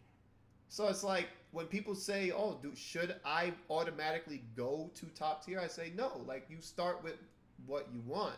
You know, the same way with me. Like, half my characters are low tier. But if I wasn't playing those characters that I deem as fun, I wouldn't play the game. You know, they nerfed Axel in Strive. And I was like, all right, well, see you guys at the next patch. Right? And now Axel's back. And I'm like, oh, okay, well, looks like I'm going to play the game again. So it's it's that simple. For me, at least, it's that simple. But, you know, they listen to Sanford with the pick a top tier, and for some reason, it never works out for them. It actually never does. Yeah. Well, what people don't know, like, Sanford started off playing with Ken in Street Fighter 4, and he used to, like, well, obviously complain about, you know, everybody being so much stronger than Ken at that time. This is in vanilla. This is before he started playing with King. I mean, I was thinking King of New York, because that's what the name of the tournament was that he won. But yeah, he started playing Sagat, and then that became like his character. But at first, he would complain about playing with that character because he didn't want to use him because he said it was too easy because it was top tier or whatever. But then I guess he started winning, and that's where that video came from. But yeah, but the thing is, like, that's why I say, like, all right, you play a game, pick your favorite character, but find a character that's, like, I guess that same style or wherever you want. That's a transferable skill, I guess, because you got Ken, Shoto style, and it's very similar to Sagat's style of play, but, you know, it's different because of the game plan with the high tiger shot and Kara, everything, whatever. I mean, Ken has that too with the Kara step kick into grab and the DP, but it's, you know, the same thing with Sagat. It's just that, you know, you just have to reorganize everything. So, I mean, then you can I guess, gain a new love for a character too. Because, like, honestly, I don't want to be a hypocrite when I say this, but we shouldn't limit ourselves to different play styles and stuff, because I feel like we all can like learn other play styles, because you got to think, like, all this stuff is still just like muscle memory and building it up. I I do think though, like learning a play style for all the pro gamers, like let's say you, me, Chris, we definitely can learn all the play styles. That's no for sure. Like, oh yeah, no doubt.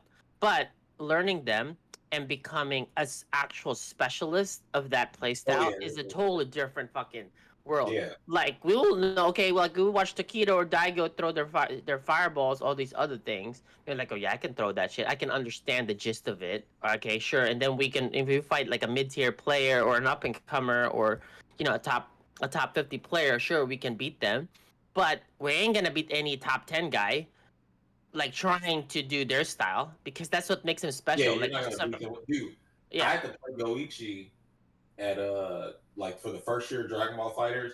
I had to play Goichi, and I was mirroring his style to like get good at the game, basically. Because the Dragon Ball Fighters do, when Chris will tell you, I don't know if you was playing it, but when the game first came out, you cannot get a match online. Ring match did not work for like 2 months or something. So unless I played against one of my friends, Tarvis, here offline, which was like maybe once or twice a week, I couldn't even play versus anybody. And then like when the netcode finally started working and matchmaking and stuff, it was still hard to get matches. People will quit one and done. You got to find good people with good connections to play with.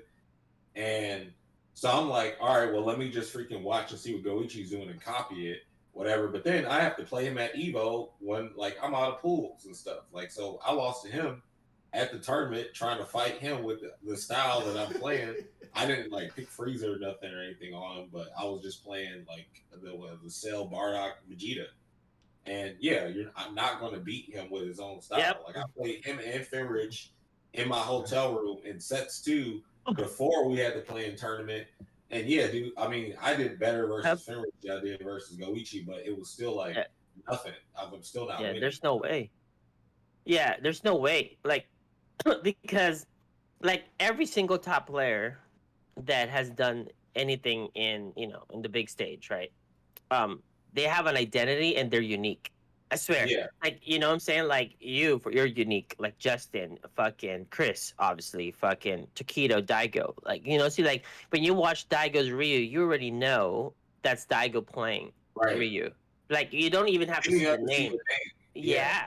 Like you see you see a Sakura player at that stage, like it's Chris. Like you see like Marvel stuff, it will be Chris or Justin. You just know. Like you see the difference between Ricky's Rufus and Justin's Rufus. So just doing it over. But you just know. But you just know. That's what makes him special. That's what makes him unique. That's what makes him a top player, right? High level top player. That's what makes it special. Is your style. Like a style that cannot be replicated to the level of your understanding. Sure, people can replicate the style, but not to the level of your understanding if you're actually the specialist of that particular strategy or style, or But yeah, so that's what's so crazy about fighting games, that there's an identity there that's so hard to replicate. Like so maybe the same thing in basketball. Like you can try to do all these step back threes, try to copy all the Curry shots, but he ain't doing it to the level that he's doing it. Like you know what I'm saying? Like so it's so you might as well come up with your own style that's effective, that's been tested throughout the years. Yeah, you can pull from everybody's style too. You can watch everybody and get something from it, and make it as a part of you. Like, well, I like what he does during this situation, so I'm gonna start doing that. Like, it works out a lot. Honestly, I did that. My style is a lot of different people's styles. Like I watched Shaw and Marvel just to steal stuff so I can play and beat people. Like I went to Atlanta and won a local out there in Marvel. Oh, that's great. Yeah. So but it depends on your goal too. Like, okay, like my goal is to just win, right? Win in the high level, right? That's what I care about, right? Like because I know you, Chris, I could just drop you on like any random place, and you guys are gonna win their weeklies free. For sure, right? For sure. Yeah. But that doesn't do shit. Okay, Yeah. that is like ChrisG winning a weekly doesn't the fuck that is normal. Like I probably won like fucking 600 weeklies already. Like nobody gives a fuck. Yeah. Okay, so like the goal is to win the big ones. So winning the big ones, you need to have your own style at with the top level understanding, and also have an understanding of every other player's like within your level style, so you Yeah. can somehow fight it within your specialty, Yeah, right? because you can know the matchups and everything for the Yeah. characters, but if you don't know, it's not just their style; it's their timing. Like when they pick when they want to do stuff, because everybody's gonna play that footsie game. We're just sitting there waiting, looking at each other, dancing Yeah. back and forth or whatever. But some people might like take that extra inch and do something a different timing, and it's everyone has a different timing, and it might even take you a game or sometimes two just to understand that timing. That's why I understand a lot of people don't hate first to twos. I love first to twos because I'm like, you better just be on point, and that's it. Like the first to three is extended first to two, but I feel like if you ain't there on point with your A game, that's just what it is for that first two. The first three, I think, should be reserved for grand finals only. Yeah, if you think about first to twos, is like a Super Bowl, right? Like you only get one shot. Yeah, right? dude. You make it count. But like you play like a first to three, first to five. That's kind of like an NBA playoff, you know what I'm saying? So the better player would tend to win most of the time. Doesn't mean 100% of the time, but most of the time. In the one game scenario, that's whoever plays the level 1 strategy better, right? Because there's no time to adapt, like hard adapt. I'm talking like, sure, there's like little adjustments that you do throughout the first to two that sure you can say it's adapting, but you don't really switch a whole style. Okay, let me scrap this whole fucking thing. Let me write a new strategy right now, right? Like you ain't doing that in the first to two because you don't have much time to rev the engine, you know? So it makes sense. Dude, also in the first to one, because like, man, because I'm glad like people who like watch us and stream, they're educated, but like the audience that's just the audience, they don't acknowledge that. Hey man, some of this stuff is just really a roll of the dice sometimes, and you might just get caught. Like, because I mean, time is just not in sync with the other dudes yet, or whatever. And well, because like some of these games, you can get caught, and then that's explode 100%, and it's over. That's why for me, in Street Fighter 4 and 5, I started off the game half the time jumping. Ready, set, jump. And that's it. Like you just better be ready. You better be ready. Yeah, I'm playing soccer. I'm playing soccer. If I get that jump in, or even if you block, even if you block it, like I said, you already messed up. A Kuma and 4 would either sweep or jump in, and it was over. It's like, Talk about the perfect risk reward. That's such a good risk reward. Like first to two, you better be ready for that anti. That's a good risk reward. In the first 2 seconds, like. And then you cancel sweep the demon. But yeah, like that's why, like, I think a perfect example of like using characters that like I'm in styles that I'm not so comfortable with is I play Ibuki sometimes, right? And even in like CEO, I played Ibuki. I got top 8, right?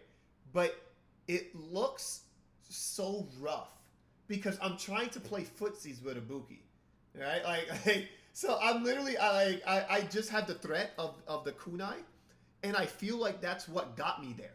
It's just a threat. Like I'm literally doing absolutely nothing. Walk up, crouch strong, walk up, stand forward, walk up, and I'm playing her like I'm playing like the other characters I play, like Chun-Li and stuff, right? And everybody was asking. That's why you beat a lot of people, because like you'll play the like fundamental. I don't want to say basic as like a bad knock, but I'm saying like a basic, like, okay, this is how we play fighting games. If you're not playing like this, you're just going to lose. And you'll hit everybody with that same style. And say you're playing Ibuki right, you're not even using her main tool that everyone's afraid of. You're just like, all right, I'm going to play footsies with you. But you're using the invisible space of, hey, I might do this, but I'm not even thinking about this because I'm not an Ibuki player, like, as a threat. Like in fighting games, there's a lot of luck involved, right? Like if you just look at it like if you play in a first to two, there's a lot of luck involved. Okay, like one random thing like that happened. Like I played Chris G in a fucking Street Fighter game, right? And in CEO, and then we played each other like top 16 or something. Okay, mind you, Chris G still look good, right? So, but like he picked Ibuki versus my Dhalsim. So that's in that season, Dhalsim lose to Ibuki a little bit, like maybe 5.5, 4.5. So Oh, what do you I know remember about now. this? Is so crazy. Okay, this is so crazy. So there's a lot of luck involved in this one. I beat Chris G literally 4 straight rounds. Like, but every round that I won was down to the last pixel. And every single 50-50 that he did after he hit me, I blocked literally every single one of them. Not on reaction, I just guessed right. Like literally every single mix-up that he did, I blocked on reaction. Every Like single I mean, on one. reaction. He was Guessing right. 100%. I was 100% lucky. Oh, yes, yeah. And then I beat him. I was like, and then I told him, bro, I just got lucky. Like, it's like I'm sure that I could have still won, but then also Chris could have beaten me as well, you know, because we have a pretty good we can go back and forth here and there. So to me it's like, but me winning that way, I knew that there was some higher levels there that just fucking got in between, you know, like it's like the fact that you blocked literally every single thing was fucking insane. Like that's not possible. That's a 50-50. That's a lot of 50-50, 50-50, 50-50. That shit was fucking crazy. Yeah. You know? Yeah, God. So there's luck involved in fighting games, and then that affects the narrative as well. Like if you think about like the Evo that I won, if Chris G didn't raw tag there, and then even if he actually raw tag, but if those fucking Doom fucking spear flame come down, the perfect fucking frame for me to land a dash in combo to finish the whole shit, I would have lost there and would have gotten third, and Chris G would have won Evo for sure. Okay, if Justin's fucking Team Super didn't hit me, I would have won fucking 2 Evos. But that would have changed the entire narrative. Like, there's a lot of luck involved, right, in Evos. Like, especially in a very short setting. So that affects the narrative, but it doesn't remove the fact somebody's greatness, you know, in general. Actually, speaking of that, right? So I guess let's go into a little bit more seriousness, Perfect Legend. So you won, right? So you won obviously DOA Evo, right? Then you won MK Evo. Now, like, first of all, you went from one genre to another genre. That already in itself is ridiculous. Yeah. So 3D to 2D, that shit's insane. All right. Now, so you went from that to that. And then you won it back to back, right? We're talking about Evo now. We're talking about all this stuff, right? Luck. And you won it back to back. Knowing that everybody was gunning for you. At that point, right, I guess this is where you're starting to become the enemy, right? You're getting to this point where it's like, damn, like the East Coast people, they just want you to lose. Like they're scheming. Everybody's just trying to figure out ways to beat Perfect Legend. Everybody, literally, and this is, and I feel like from that moment on, right? Like it never really changed. So how did that, like, knowing that everybody was gunning for you, how did you even get to winning Evo again? Man, like, all right, so around that time, like after that first MK Evo, I didn't want to play the game anymore because just like I wanted to focus on Street Fighter because at that point I felt like I was getting really good and I wanted to prove myself. So I was like basically training to go to the next one and do really well. Wait, what season of Street Fighter was that? It was Super Street Fighter, but then it changed. Well, it became Arcade Edition. It was a 2011 Arcade Edition. The Yun Fest. Yeah, I was playing Akuma at that point. I wasn't really messing with Yun, but like before I won that Evo, I had got like third in that Evo online. Yeah, you played in it too. Yeah, like so, like I did that before. Since people are counting the online stuff now, I just had to throw it out there. But yeah, boy. When people were like gunning for me and stuff, like I was thinking about Cross Assault at that time because Cross Tekken that came out, and they released the update for the game, so they changed a bunch of stuff. Like Cage was different, like his whole meta was different, Jax was different, just a lot of stuff was different. The movement was different, everything. And there was new frame data that we didn't have before. So I had to basically like kind of relearn the game or fill in the gaps and stuff I didn't have. And then a lot of the characters in the game I hadn't even fought. I didn't fight Jax before. That's how I played Junior at MLG. Like I just got rocked because same thing versus the Cage when I first fought Kerbo. Like I fought the two things that I was not prepared for because I never fought it. And MK9 didn't have a practice mode that allowed you to set up record. So if you didn't fight against it, you didn't get experience against it. So like in between that time, I played with like Forever King. I would play versus Foxy and like all the way UK, and like super delay based lag, just to try to like be able to visualize the animations and stuff and see them enough and be familiar with the game plan. Because like if we're moving at full speed and I can do whatever I want, then I can win. That's just what my mindset was. And like King helped out playing like Jax a lot and like playing Cage on me. And then I would have people play me and I would run like mock tournament sets. I was like, all right, let's play a first of 3 and that's it. And not play them for the rest of the day until the next day. Because you have to make some kind of like finality there so you can like I guess summon that feeling of playing in tournament. And then I don't want them to be like, oh well, he beat me today. And now you can just be like, yeah, I beat him today. So I was like, no. And I'll play versus THTB. It was hard because online, like, dude, it's hard to get practice. So like Sunk, I don't know if you remember Sunk, he was a Cabal player from Chicago. He's a truck driver. I don't know if he still is now, but he would come here and then he would park his truck like in between his runs or whatever. And then we would sit and play MK9 for like 8 hours. And I was getting like basically top level hitbox player using Cabal. So I could able to test every strategy that I wanted with Cabal. I mean, Kung Lao versus Cabal. So I was ready for it in tournament. But then I also realized if I can beat Cabal, then I can beat every other character too. I just have to understand, the matchup and stuff. Because like even versus Kenshi, who was super strong, I had to figure out a way to beat him and like Freddy and all his characters. This is before I found out how good Lao was versus like Smoke Freddy and Kenshi and stuff.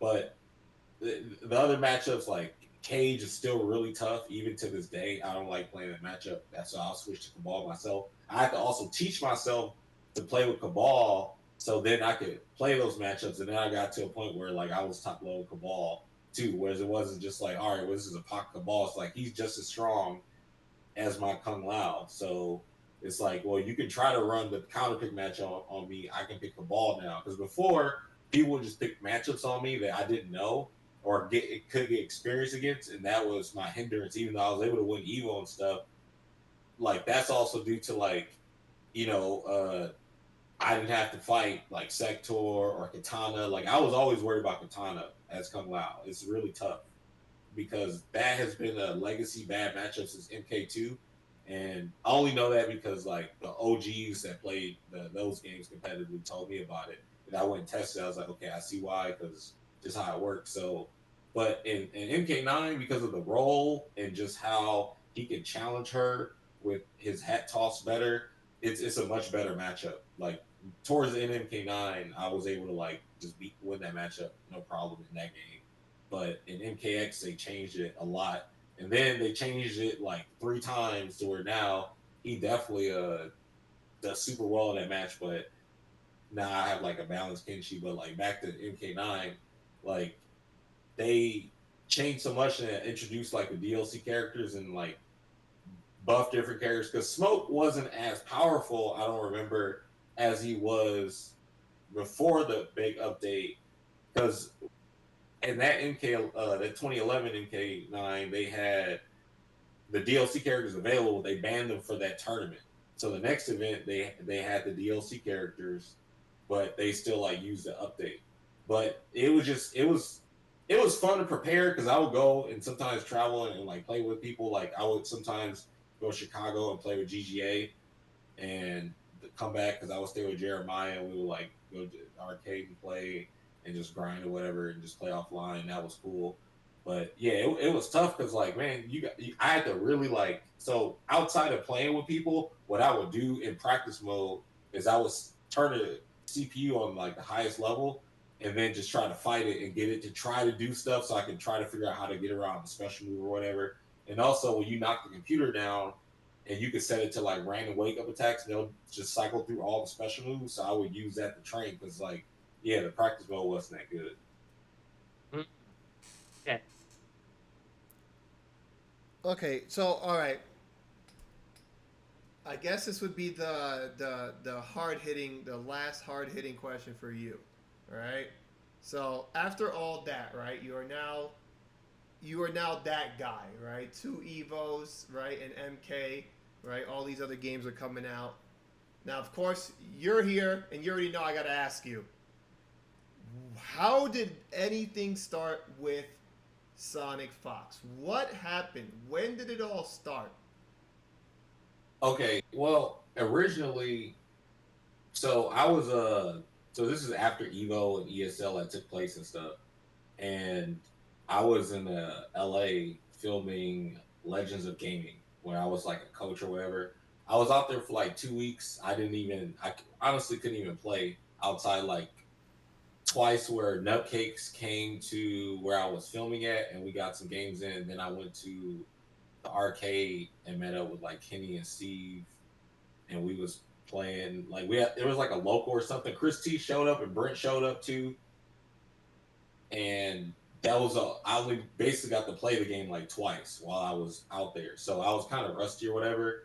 And Sonic, we would normally just like play all the time actually. Like, you know how you was talking about Champ earlier, how you and Justin would like run the gauntlet like that? Literally a year before, around that time, we would just always like do random gauntlets like that. But there wasn't like social media didn't care and we didn't like stream it or nothing. Yeah. But we could play Injustice 1, MK9, and DOA 5 or whatever, and just like play. And it was just fun. I'm not going to say who won or anything in those, but we would just do that. So to me, it was like the same thing. So this is before like any like this trash talk happened. But I was like, hey man, let's run the set because one, nobody at that time was playing with Katana at all. You couldn't find a Katana player because right before ESL, she had got buffed. And it was after what happened at CEO for Tanya because they was complaining about how strong Tanya was. So they put in like an emergency patch to nerf her a little bit so her teleport wouldn't be invincible. Okay. And then they buffed Katana, and she had like a laundry list of buffs. So they buffed like all her normals, so like plus on block, her 2-1 string became like hella plus. And then they like buffed her damage, or her damage was already big, but they did a bunch of other stuff. So they made the like Lao Katana match much worse than it already was. Even though Lao was good, because he was like an 8-framer, he couldn't poke out of her block springs. So if she did anything, he had to take it. And basically, if I wanted to get out, I had to spin meter to spin. He couldn't get out like normally with like a regular spin or just poke out like he could before. So it was like, all right, well, I could play a different character, but at the time I didn't have enough time to like play or practice or anything.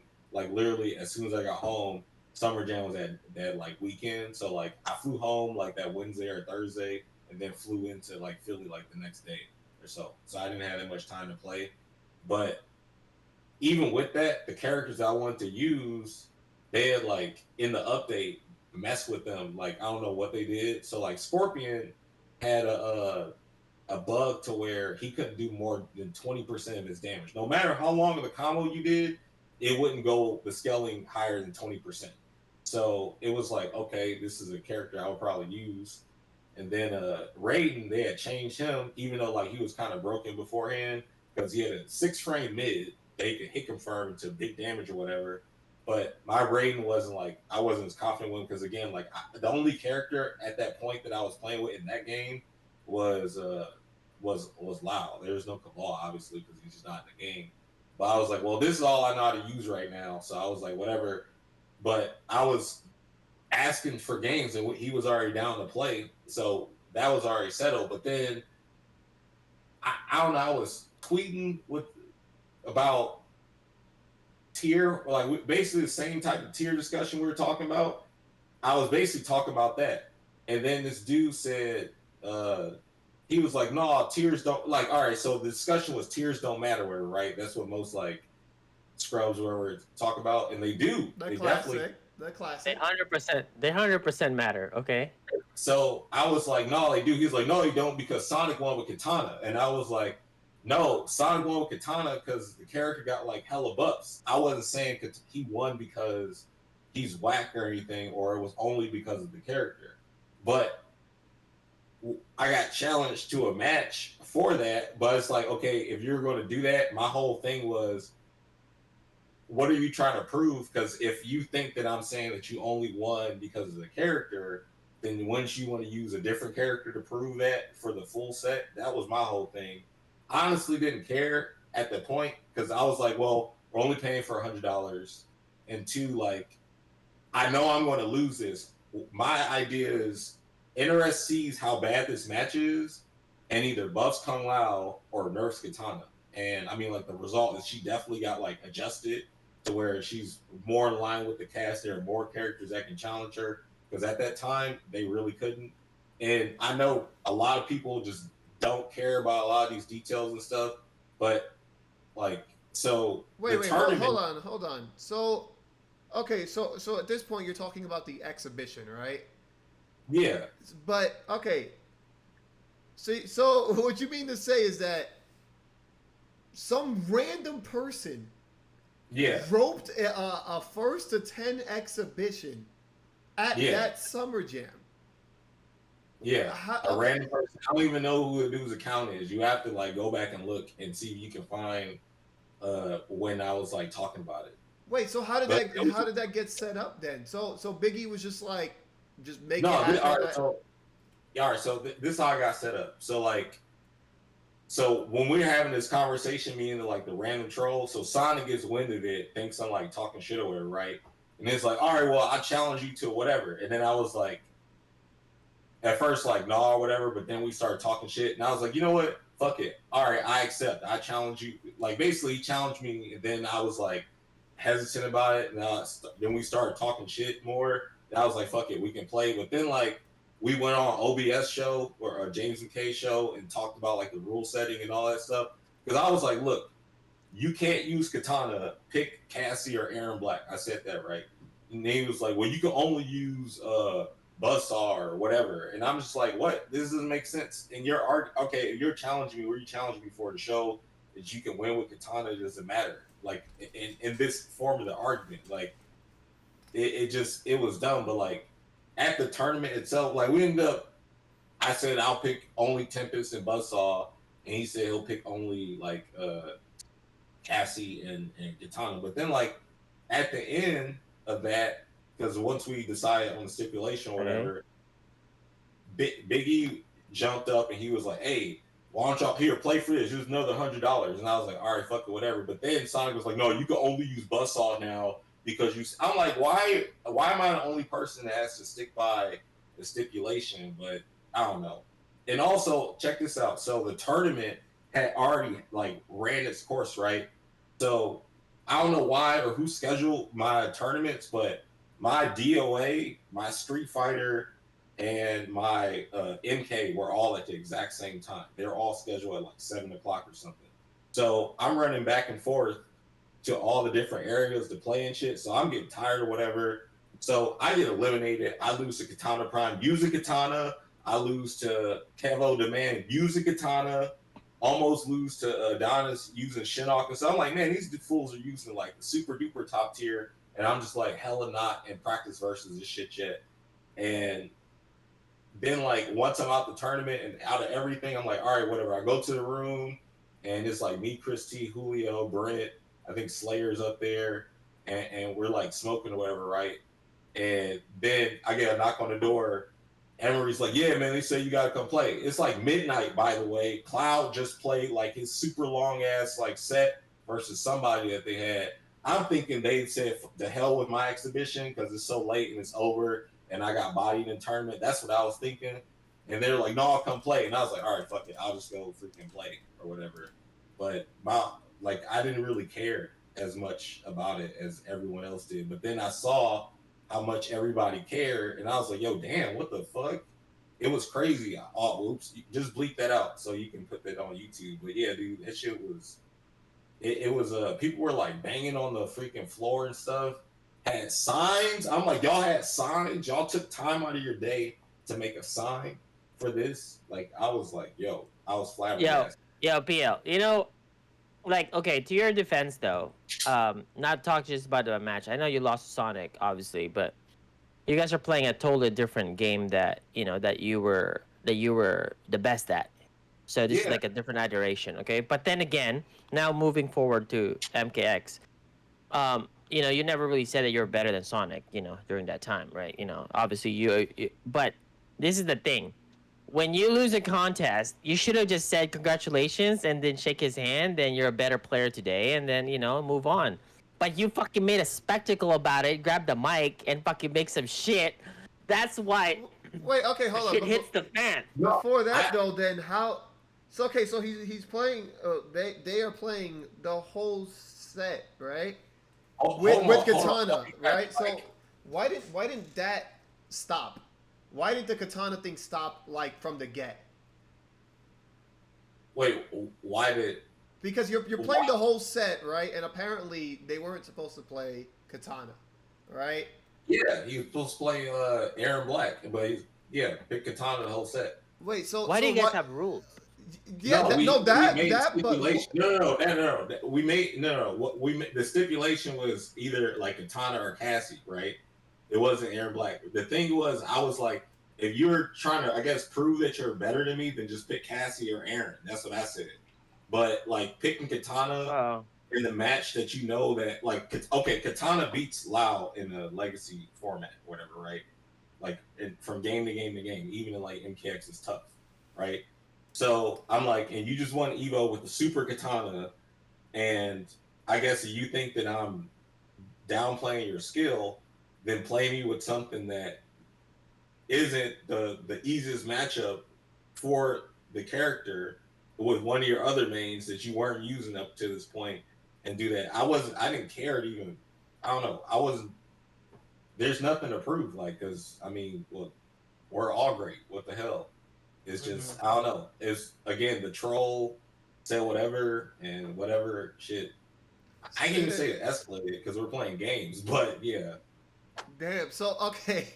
So this I feel like the craziest part of all this, right? So the whole 10-0 thing happened, right? Then the 3, right? So then it became 13-0. That became like a huge meme. And I find the crazy part about it, right, is that like you wanted something else. You wanted to deal with something else. You wanted to deal with different characters in an exhibition that was set up because of some random person. So this whole thing, right, happened because of random person. And the more you played, the more, I guess, annoyed you were getting, right? Like in this situation, you're probably thinking it's just a random exhibition. But then it turned into something absolutely insane.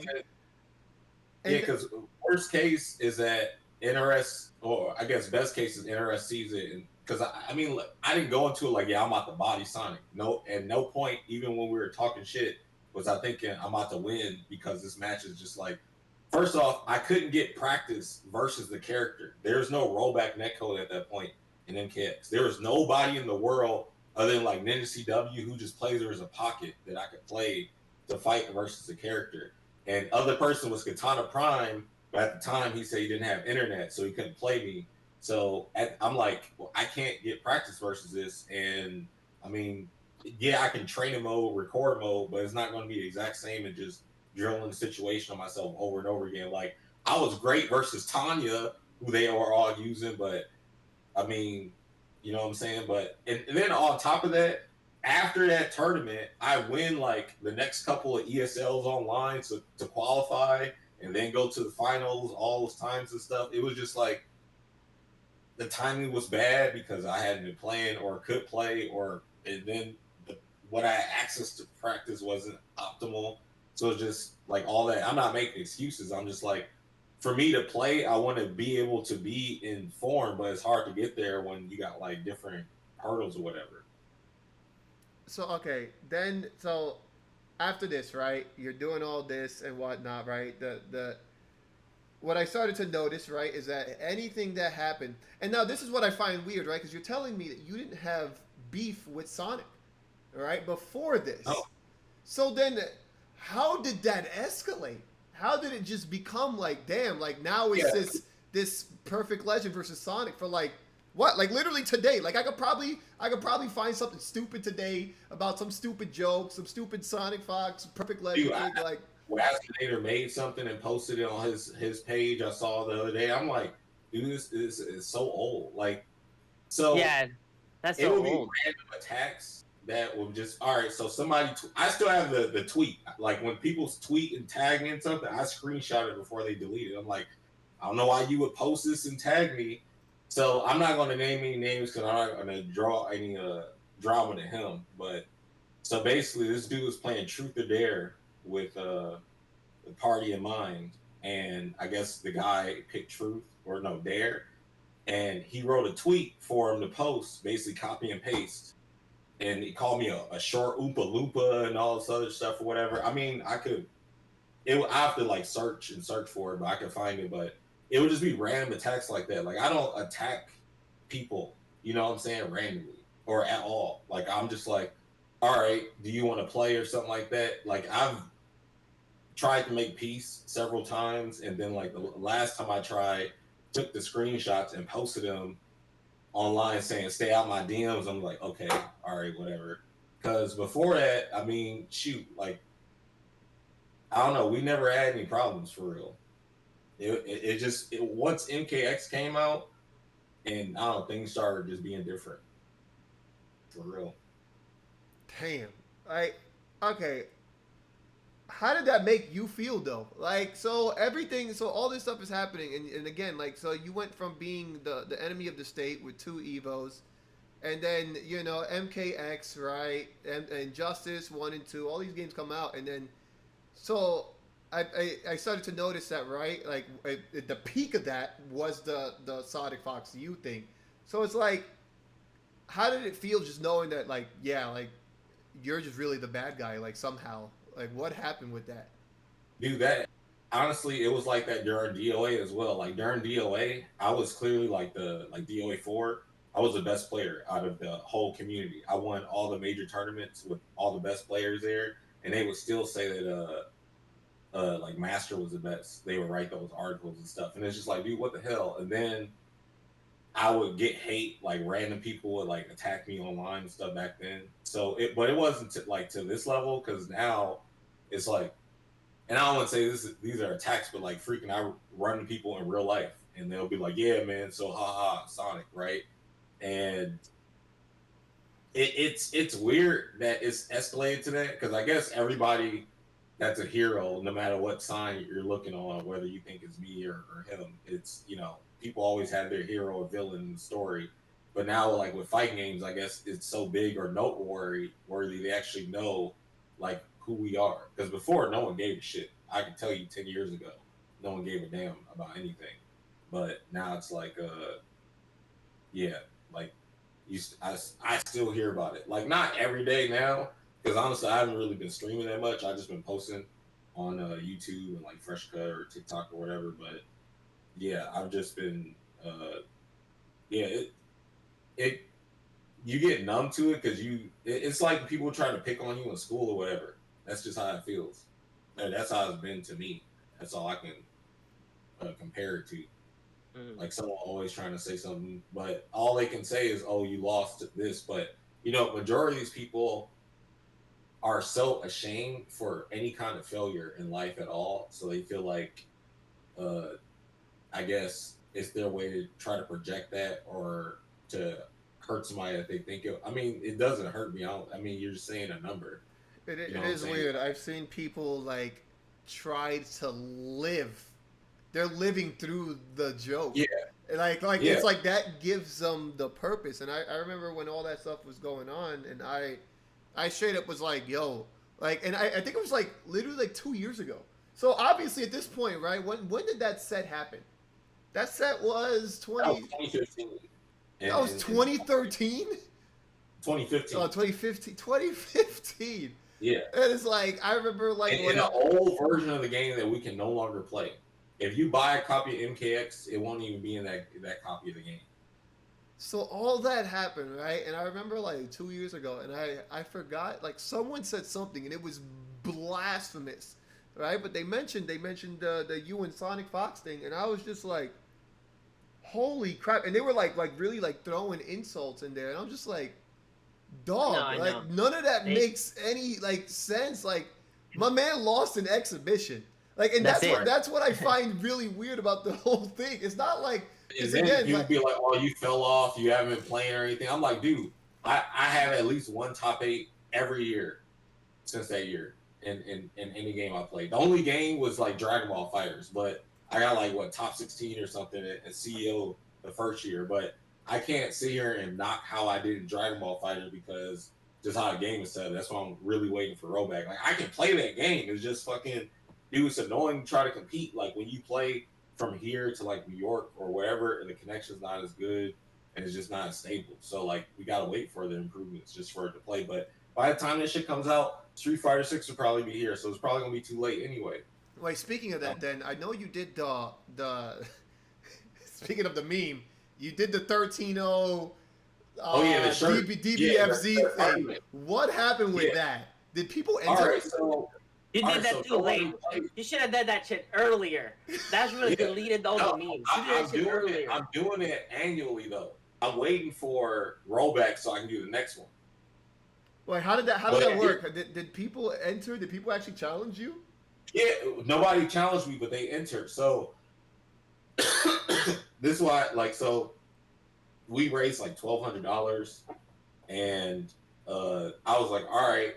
So whoever plays me, play, you win, you get the money, or we can split it. And what I did, I was like, all right, we can split it like 50-50, like across the board. So I was like, all right, there'll be 8 of y'all, all top 8 of y'all can play against me, like one by one. You know what I'm saying? But they was like, no, we'll just split. And I'm like, okay, so we all split the money. So I raised money and we all got paid, basically. Oh, okay. So no one, like, okay, and I remember that whole discussion too. And I was really hoping that it worked out. I was ready.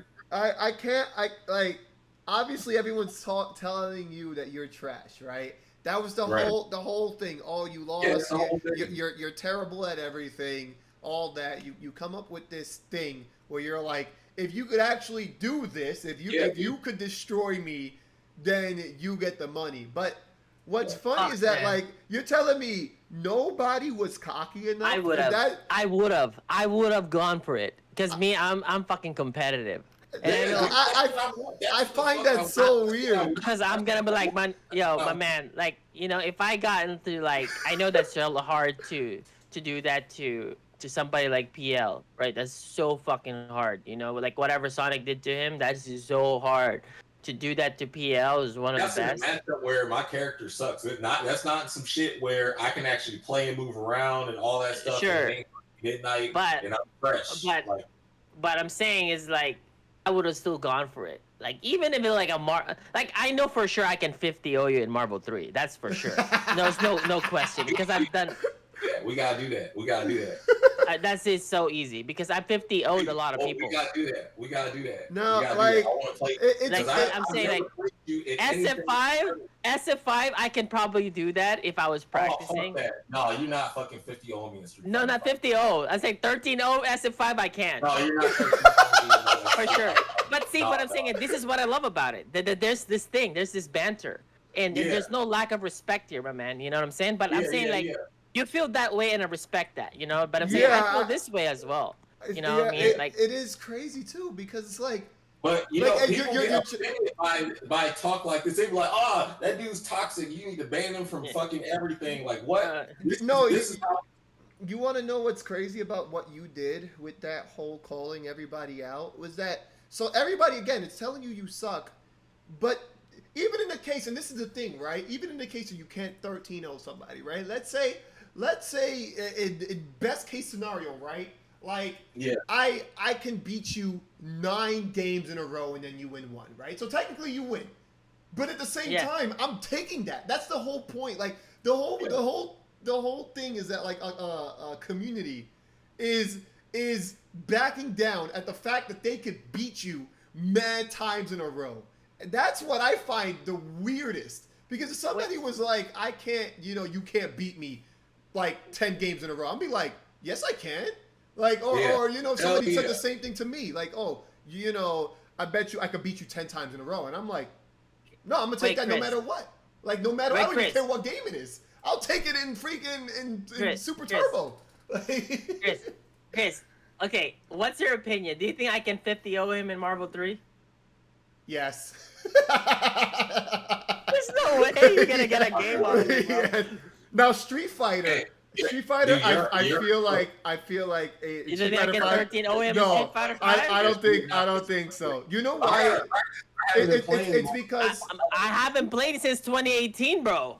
Like so 2014. No, what I'm saying is, if you play Street Fighter 5, it like I wish you play I wish you play that stuff, you know, down in the future, you know what I'm saying? But like I say in Marvel 3, bro, like you don't really get a game.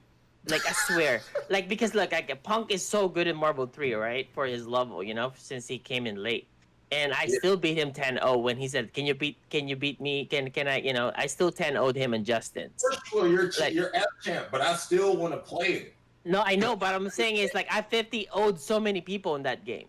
Okay, I'm saying like I will 50-0 you for sure, like for sure. Marvel 3 for sure, because that one is so hard. You can't like that one like y'all are playing at a level where you're above the bullshit. Like I'm not going to be able to. Like so, I'm saying 50-0. It's not about like you being able to beat you.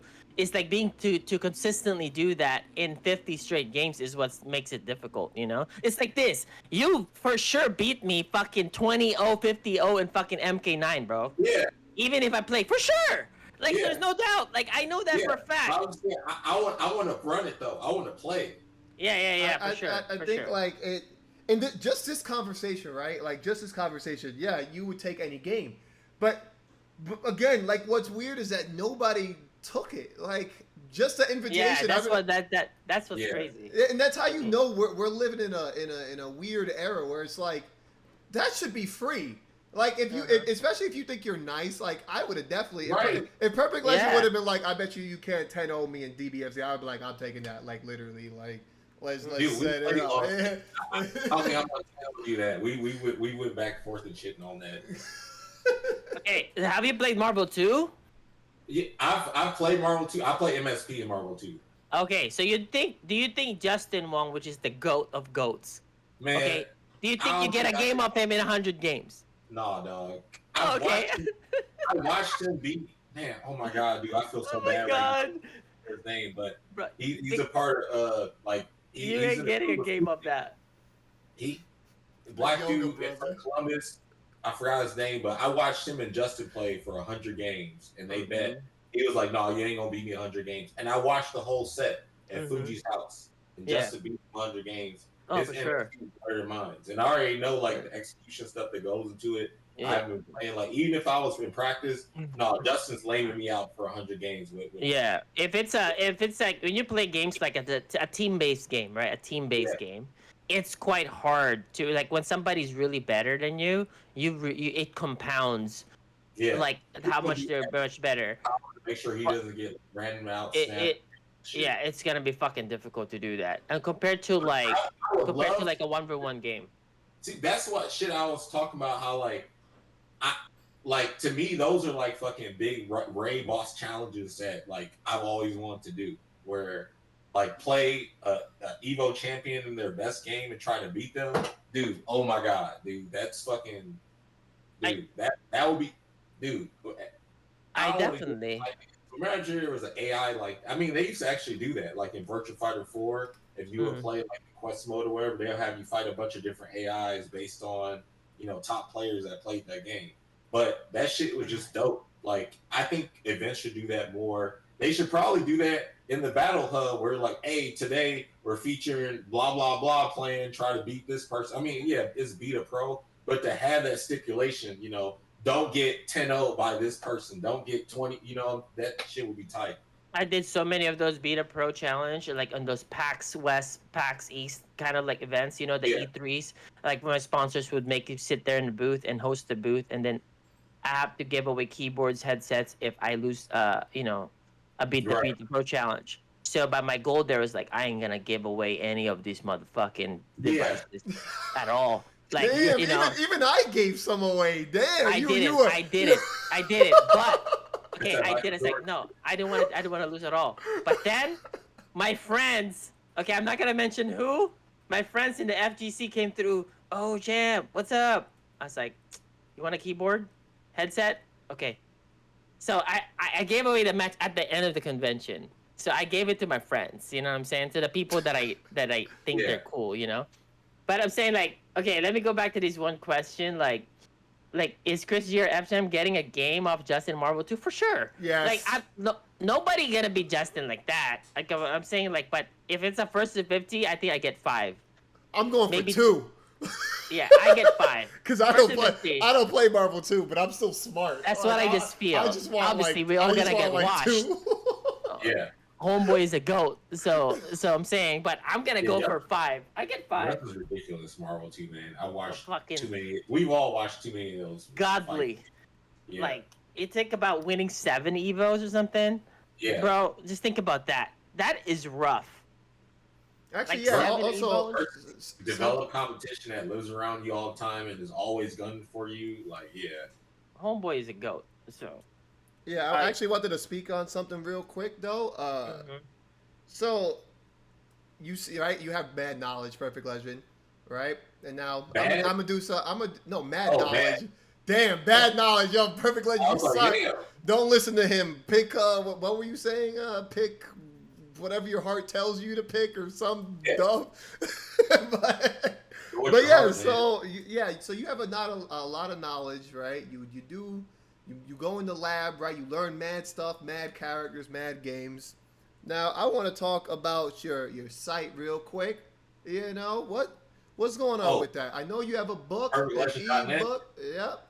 What's going on? You could obviously Okay, yeah. let the world know. Man, we don't have a Sure You Can no more, and I know we have like event hubs and stuff, but I'm just recovering fighting games through my perspective, and I guess the stuff that I care about, and just want to highlight, just in case anyone misses it or whatever. Like, and plus, like I used to run my site back in 2013. I stopped and just got a habit of using WordPress, and then just got back into it. But yeah, I'm just posting strategies on there, different tips or whatever. Like whatever my Twitter threads that people like, I try to archive them on there too. So if they want to have somewhere to actually just look at, and then everything else that I have is on there. Like you said, the ebook. I actually just made a intro version of it too for the people who are like, oh, I want to pay for this. Well, this version is $10, and it gives you enough to where it's enough for you to go from beginner to intermediate, or just to polish you up if you're an intermediate or above average player. So I mean, it's, to me, the whole book is good for all players, but I section it off just for people to like get acclimated, and they can get the rest of it later. What made you start that? What was All your right. inspiration? So like, there's a few. I'll try to run through all of them. So like lessons and sessions and stuff, man, I'm always writing notes for people, and it's just like I'm not writing the same notes, but it'll be like similar notes for different people, but just altered a little bit. And I'm just like, man, it'd be better if I could just give them something that's full and they could just go over it, because a player might be lacking in one area but strong in another area, or they might be like on a freaking same level for everything, but they could be better, but they might not be thinking about things the right way, or like just playing, or the timing's off. So out of all the experience that I got, which is freaking at this point, I guess professional level, 18 years and counting, I put everything that Damn, we 18? all know. You've been playing for 18 years?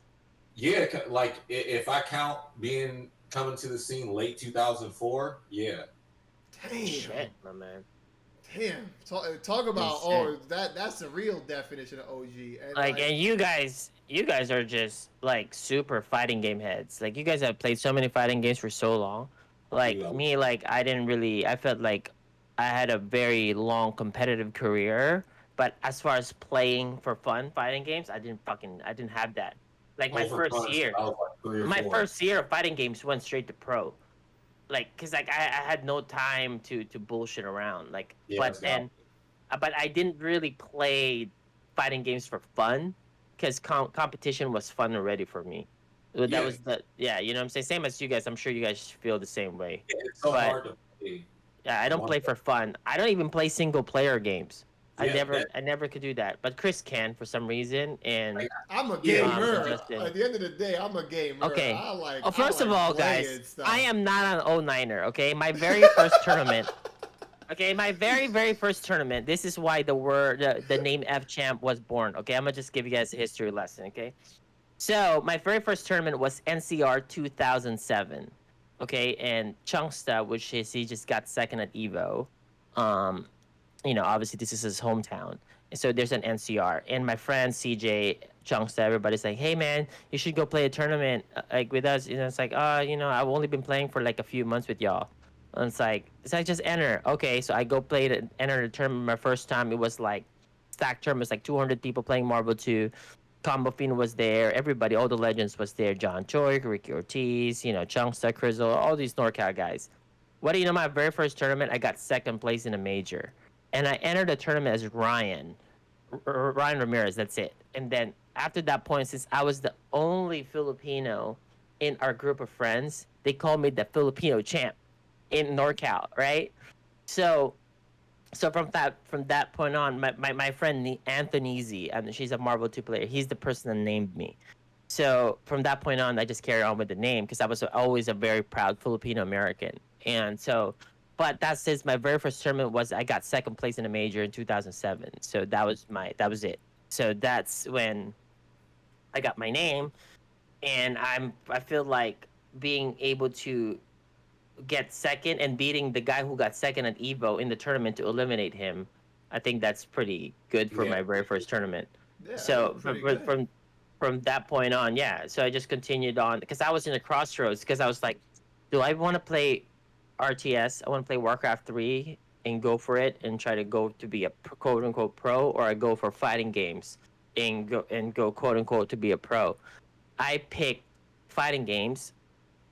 Even though I grew up playing RTS and fighting games at the same time, I picked fighting games because I love the human interaction.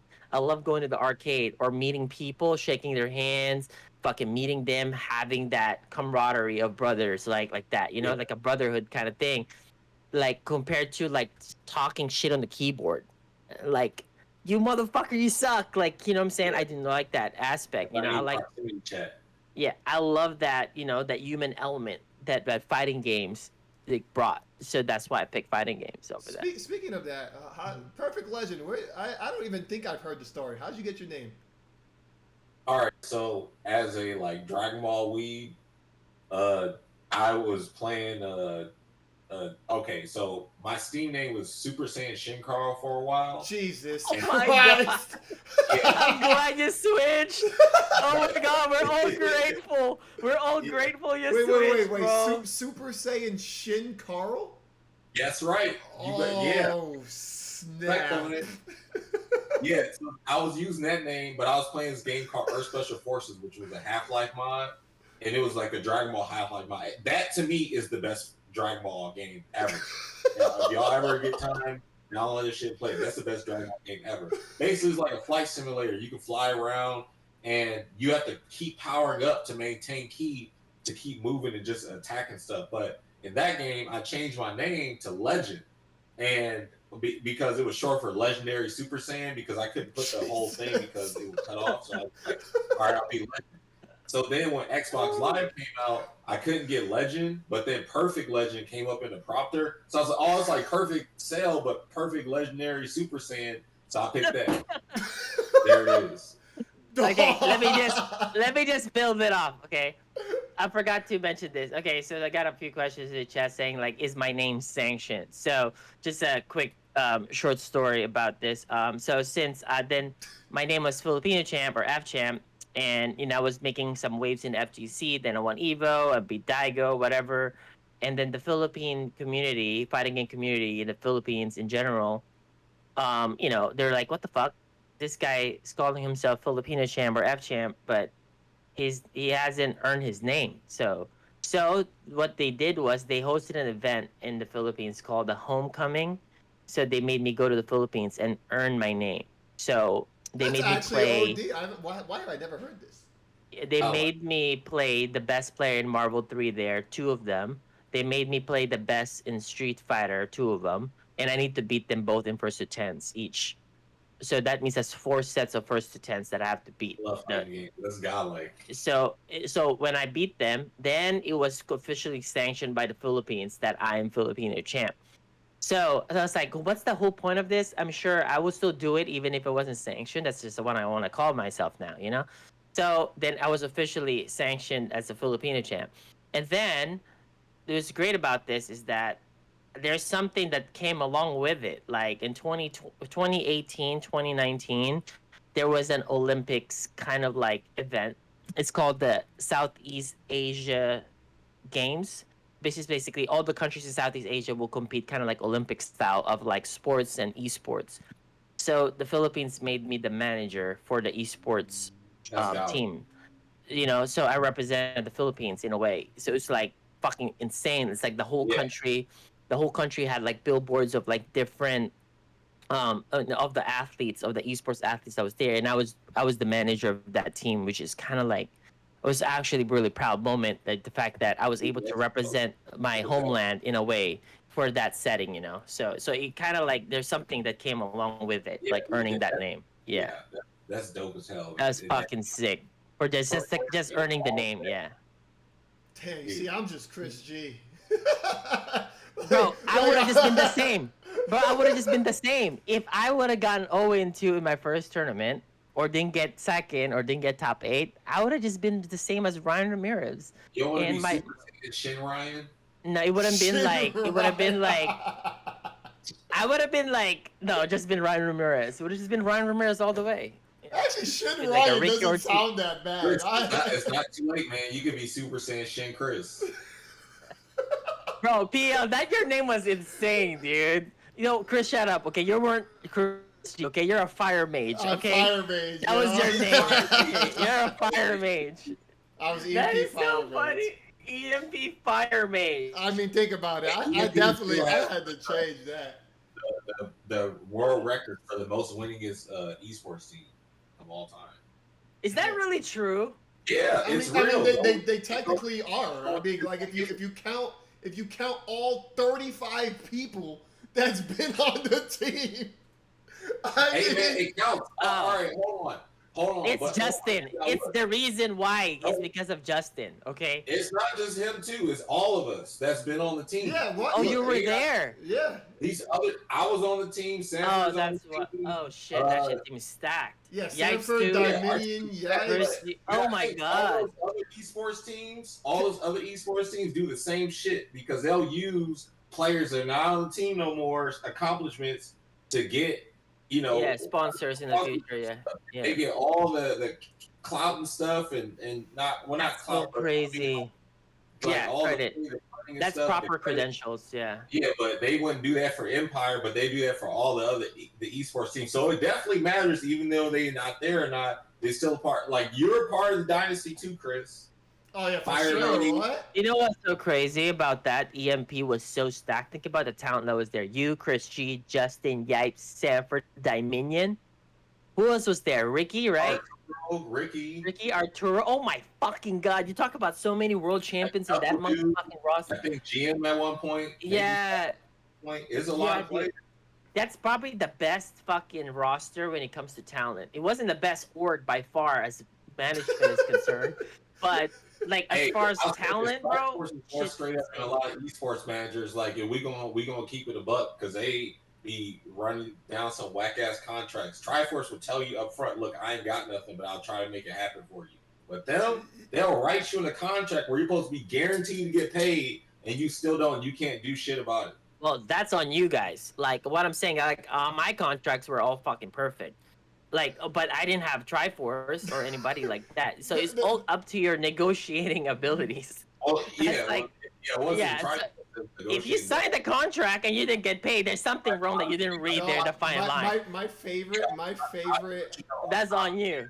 Top tier org was not trying to do nothing, but yeah. My favorite Triforce moment was... They would say, "Oh well, Mortal Kombat is too gory, so You know what I'm saying? Like I would get all the excuses. So it's not the same. Like everybody don't have the same path basically. So like despite us understanding the worth, I'm just saying this, okay? If I was the manager of EMP at that time, I would have moved. I would have moved y'all, all of the team, to fucking California, right?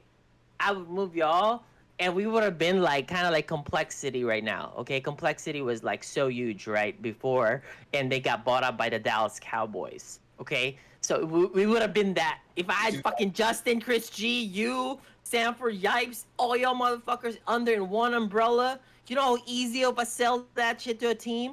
If a fucking team like let's say Panda Global EG was able to make it by getting multiple sponsors, like you don't think that team with that amount of talent would be like shit? That shit will be insane, dude. It would be such an easy sell. A lot of the people that would talk to Triforce or actually to the players would just try to get the players out of EMP instead of everybody sitting together and just be like, all right, look, we're just going to get a deal that works for everybody. Like, it was always like a divide and conquer type thing. And you got to think, at that time, everybody was like, I guess, Survivor, trying to find their way. So everybody's like, well, shit, I need to take this deal because X, Y, and Z. Yeah. So, no, you have to take your deal. You got to look out for yourself because they had so many years already to improve the org. And also, it shouldn't take more than a year and a half to 2 years to make it. If you have that much talent, like after like a year or so, that shit's just an easy sell. But that's the thing, though. He got the deals. What deal? He was getting thousands upon thousands, like for the players and stuff. A lot of it was just like keeping the art alive, all his other stuff. And I'm sure he did his thing for sure. But a lot of it wasn't necessarily looking out for the best interest of the player. He just couldn't stop thinking about the org. And like with Triforce, he refused even at the end. Then that's why I was there when all hell broke loose, because they wanted to bring me back. And I was with Nelson and the rest of them when the deal was going down, and they were like, all right, I got to ask you a question. And this was it. This was the moment. This is when I knew it was over. So I'm at the meeting, right? We're eating and stuff. Everything's cool. And one question, the guy asked him one question. What if I need you to step away from being the face of EMP? Oh, that would be perfect. And Triforce said no. All right. He can just like That was it. Game over, yo. Yeah, he could just easily be like a team owner, whatever. You don't have to from the back end. Yeah, you can just be away from the cameras, but you can still get the benefits of it. Like, it's just for the betterment of the team, But just like they have football owners or basketball owners, and the owner's not really like in the you know how like all those setup when they say like I am gonna step down as the CEO of this company. Okay, you know how like when they do these things, doesn't really mean that they sold all their stock. They still own X amount of stocks. So it didn't really change much. The only thing they lost is the salary of the CEO, but they still getting all the benefits from being a majority shareholder. So not to mention being bought out. Like they give you that check. I just know a lot of these businessmen are like not to be trusted though. So like at the same time, I don't fault Triforce for not biting it and taking it. Like it's at the end of the day, like he really started Empire for his first wife to, I guess, to appease her. And it just, evolved into so much because he was just trying to have something for like Sanford and Jerron and all those dudes. Yeah. They would come to their place called Videoland and play. I only know because they told me the whole story. And Sanford used to talk about, Shoryuken and everybody being great players on there. So that's where everything started from that. Oh man, those guys are so great. fucking Jerome, fucking Yeah. Sanford, Dominion. Man, that team was insane, bro. The amount of talent that was there. Imagine if that was an NBA roster. Imagine having the dream team. Yeah, twice. That's Twice. basically. Yeah, they definitely. Like maybe 3 times. It's fucking insane. You're talking about if that was like, imagine like if the FGC is now, and then you guys have all the talent, and then all of them are their peak prime, you're gonna see like a tournament. Let's say like any game, you will see like all EMP winners. Top 8 is all EMP. Maybe one off a few of them. You know what I'm saying? Like, but then everything will be EMP for sure. Like the amount of talent that was there, that shit was fucking insane. That was so insane. Imagine like in Street Fighter, you got Justin. You have Justin, Ricky, like you got fucking Knuckle Dude that was there as well. You know, Dominion is there. Chris G, fucking shit is crazy. Marble, you got Chris and fucking Chris G, Yipes, Sanford, Justin. I'm like, fucking Christ. Any game, then you got. No, Empire didn't collapse. Triforce lives in Jamaica now. He's still running it. Like he's got the Valkyrie still. There's still players in Empire. Just tools aren't as active right now because I guess people might be waiting for Street Fighter. People are still into stuff like KDZ. Can't forget about KDZ, man. KDZ's top 2, like Soul Calibur and Injustice. And KDZ forever EMP, yo. Yeah. I love KDZ too. I always ask him like, why are you still EMP? He's just like, it is what it is. I'm like, all right, you know. I mean, most people who said they were EMP that stayed with EMP, they were just like, you know, it's just like I'm just with the homies. Like, so I understand. I understand because when I joined, it was because of the homies. So I mean, it makes sense. You know, it wasn't until the. Go ahead.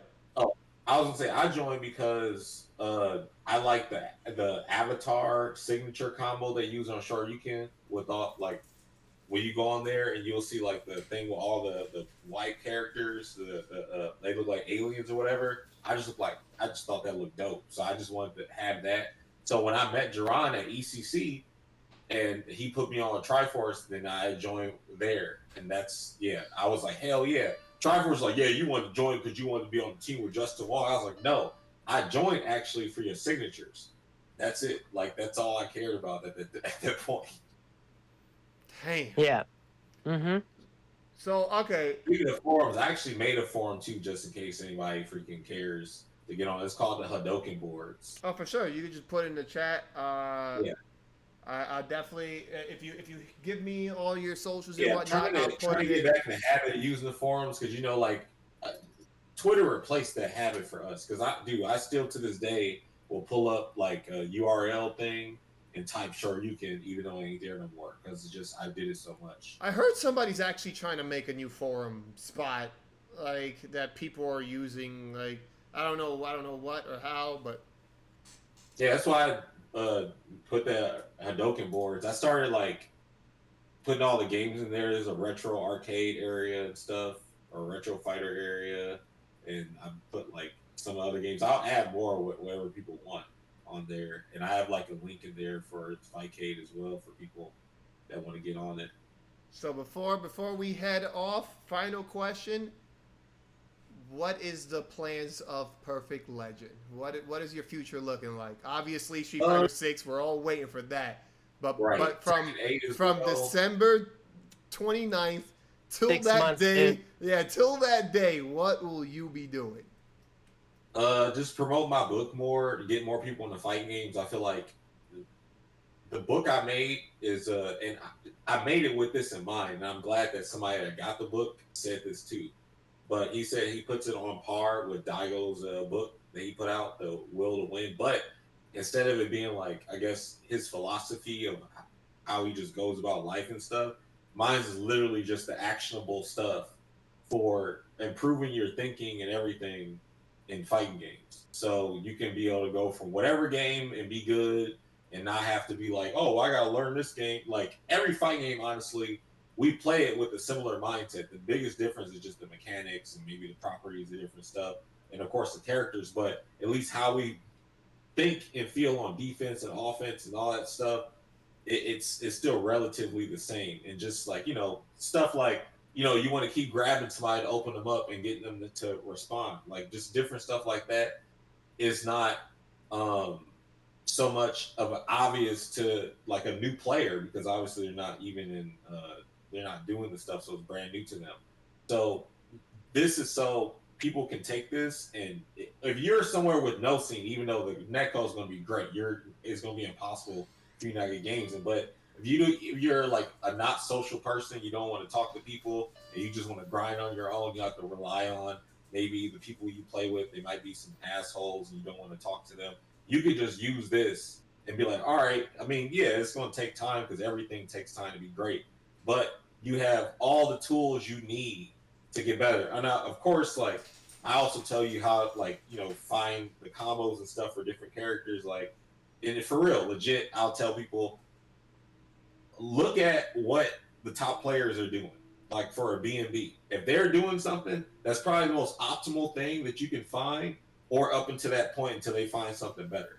But it's much easier and quicker to just, instead of waste time trying to develop a combo, if you don't have a combo mind for the game or whatever, you just copy what someone else is doing so you can immediately start playing and then developing like your neutral and your decision making and stuff. But I want to just promote that more, because I did so much this year. Like you said, the tournament, and then like the book. I also taught a fighting game class this year, which you can also get the recording of that when you get the book too. But actually, I gotta figure out how to set that up on the new site, because I changed sites because the other site That's stuff. But yeah, go ahead. My bad. that's a interesting. Like obviously, you're great. Nobody's like disputing that. But like obviously everybody has their own way of training or teaching, or everybody learns differently as well. But like your approach of teaching them is very different from mine, and I think your way works as well. Like there's different. Yeah, It's kind of like it's kind of like you go to school, right? And then there's different teachers, but they have different ways to relay the message. But obviously, at the end of the day, they all get there to the same destination, right? So, Right. but I'm saying, like, so it's just amazing to see your perspective. Yeah, your perspective is quite different than mine, and I think it also works as well, because you're basically giving them the shortcut to that success. Like basically, watch the top players do this, and instead of you trying to figure it out there by yourself, which you'll take more time, right? My way, which is but yours is quite efficient as well. My way is I tell them, like, I don't just tell them the answers, I help them formulate the answer slowly to their way of thinking. So eventually when they run into a weird nuance or a weird situation or a new fighting game, they develop the brain or the mindset to actually help them formulate the answer. So basically, I'm helping them learn how to learn on their own, right? I put so much, like, because I was just talking about just for combos, but everything in the book is to get to mold them into a top level, like world champion level. Yeah, for sure. How long is it? How long is it? How long? It's it depends on the format, but it's 77 chapters. But like the pages it might be like 50 something pages last time I checked. Damn, nice. So how long did it take you to make that?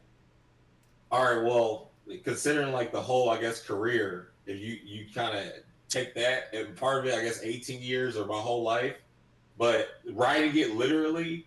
So I started making the notes around like October, not November of last year, because I wrote it and finished it February of this year and released it like a day before my birthday. Oh, man, that's nice. Yeah, so like November, December, January, so 3 months. Because like I would write stuff, and I just started like thinking about everything, because it was also a way for me to prove to myself that I knew my shit.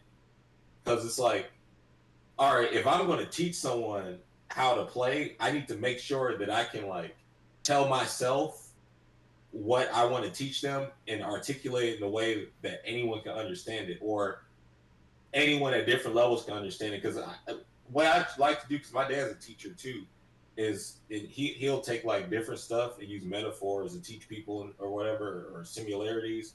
Try to do that too. Like I reference like Floyd Mayweather in the book. I reference Kobe in the book, and yeah, like I'm covering so much different stuff, like from mental stat, controlling space. I'm trying to think of other stuff. I don't know why my brain's going. Yeah, for Nah, sure. that is cool. Yeah, it's yeah. I've been it's dude. It's so much in the book that I was like, man, I know I wrote it because literally I wrote it, but I'm like, I've been wanting to do this for like a long time, like make another strategy guide, because I co-authored the Injustice one, but that's different. Like I just co-authored. I did a couple characters or whatever. It was me, Junior, and Tom, and we all had like a separate amount that we had to do. But this is like a full book by myself, and I wanted it to be about like the general stuff in fighting games. Of course, I cover like team-based fighters and like 3D and stuff, and but it's still all within the same realm of each other. But I want people to know you can like take this and be able to go from game to game. So it's a book that's just going to keep on giving. Like there's Tekken players, Virtua Fighter players, Street Fighter players, Mortal Kombat players, Dragon Ball players who all gotten a book and have basically gotten success out of it. Like there was a player at Evo this year that beat I'm not going to say which top player, but he beat that top player 3-1 in a mirror match. And then he was like, dude, I credit you to everything. Like I've been watching you since I was 9 years old. I was like, dude, what? It was wild to me because like I put out the content, but I never really get to meet the people that consume it. Yeah, but dude, I'm gonna tell you this. This is how good I guess my stuff is, right? So I did like MKX tutorials a while ago, and this dude named Junpei showed up in the final season 3, and he eliminated me.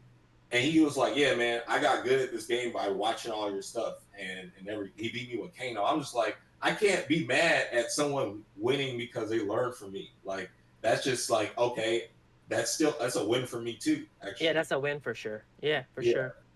So, like you help progress the next generation, which is just always great. I want to get them all good because I want to fight everybody when I feel like I'm playing my best. Because that's the whole thing, man. I just like to fight too. Just it's fun to me. Like I'll do regularly with my friends growing up. I would just get everybody together and we would just play hella fighting games, hella beat 'em up games, and fight like it's the final battle. Then get up and do it again the next day. Like it's just fun to me. So Damn, I look forward to it. Well, we all look forward to Evo every year, but like, dude, I love it. I love this shit. For sure. The man, the myth, the legend, yo. Perfect legend, yo. Talk about a guy who just wants to play the damn game.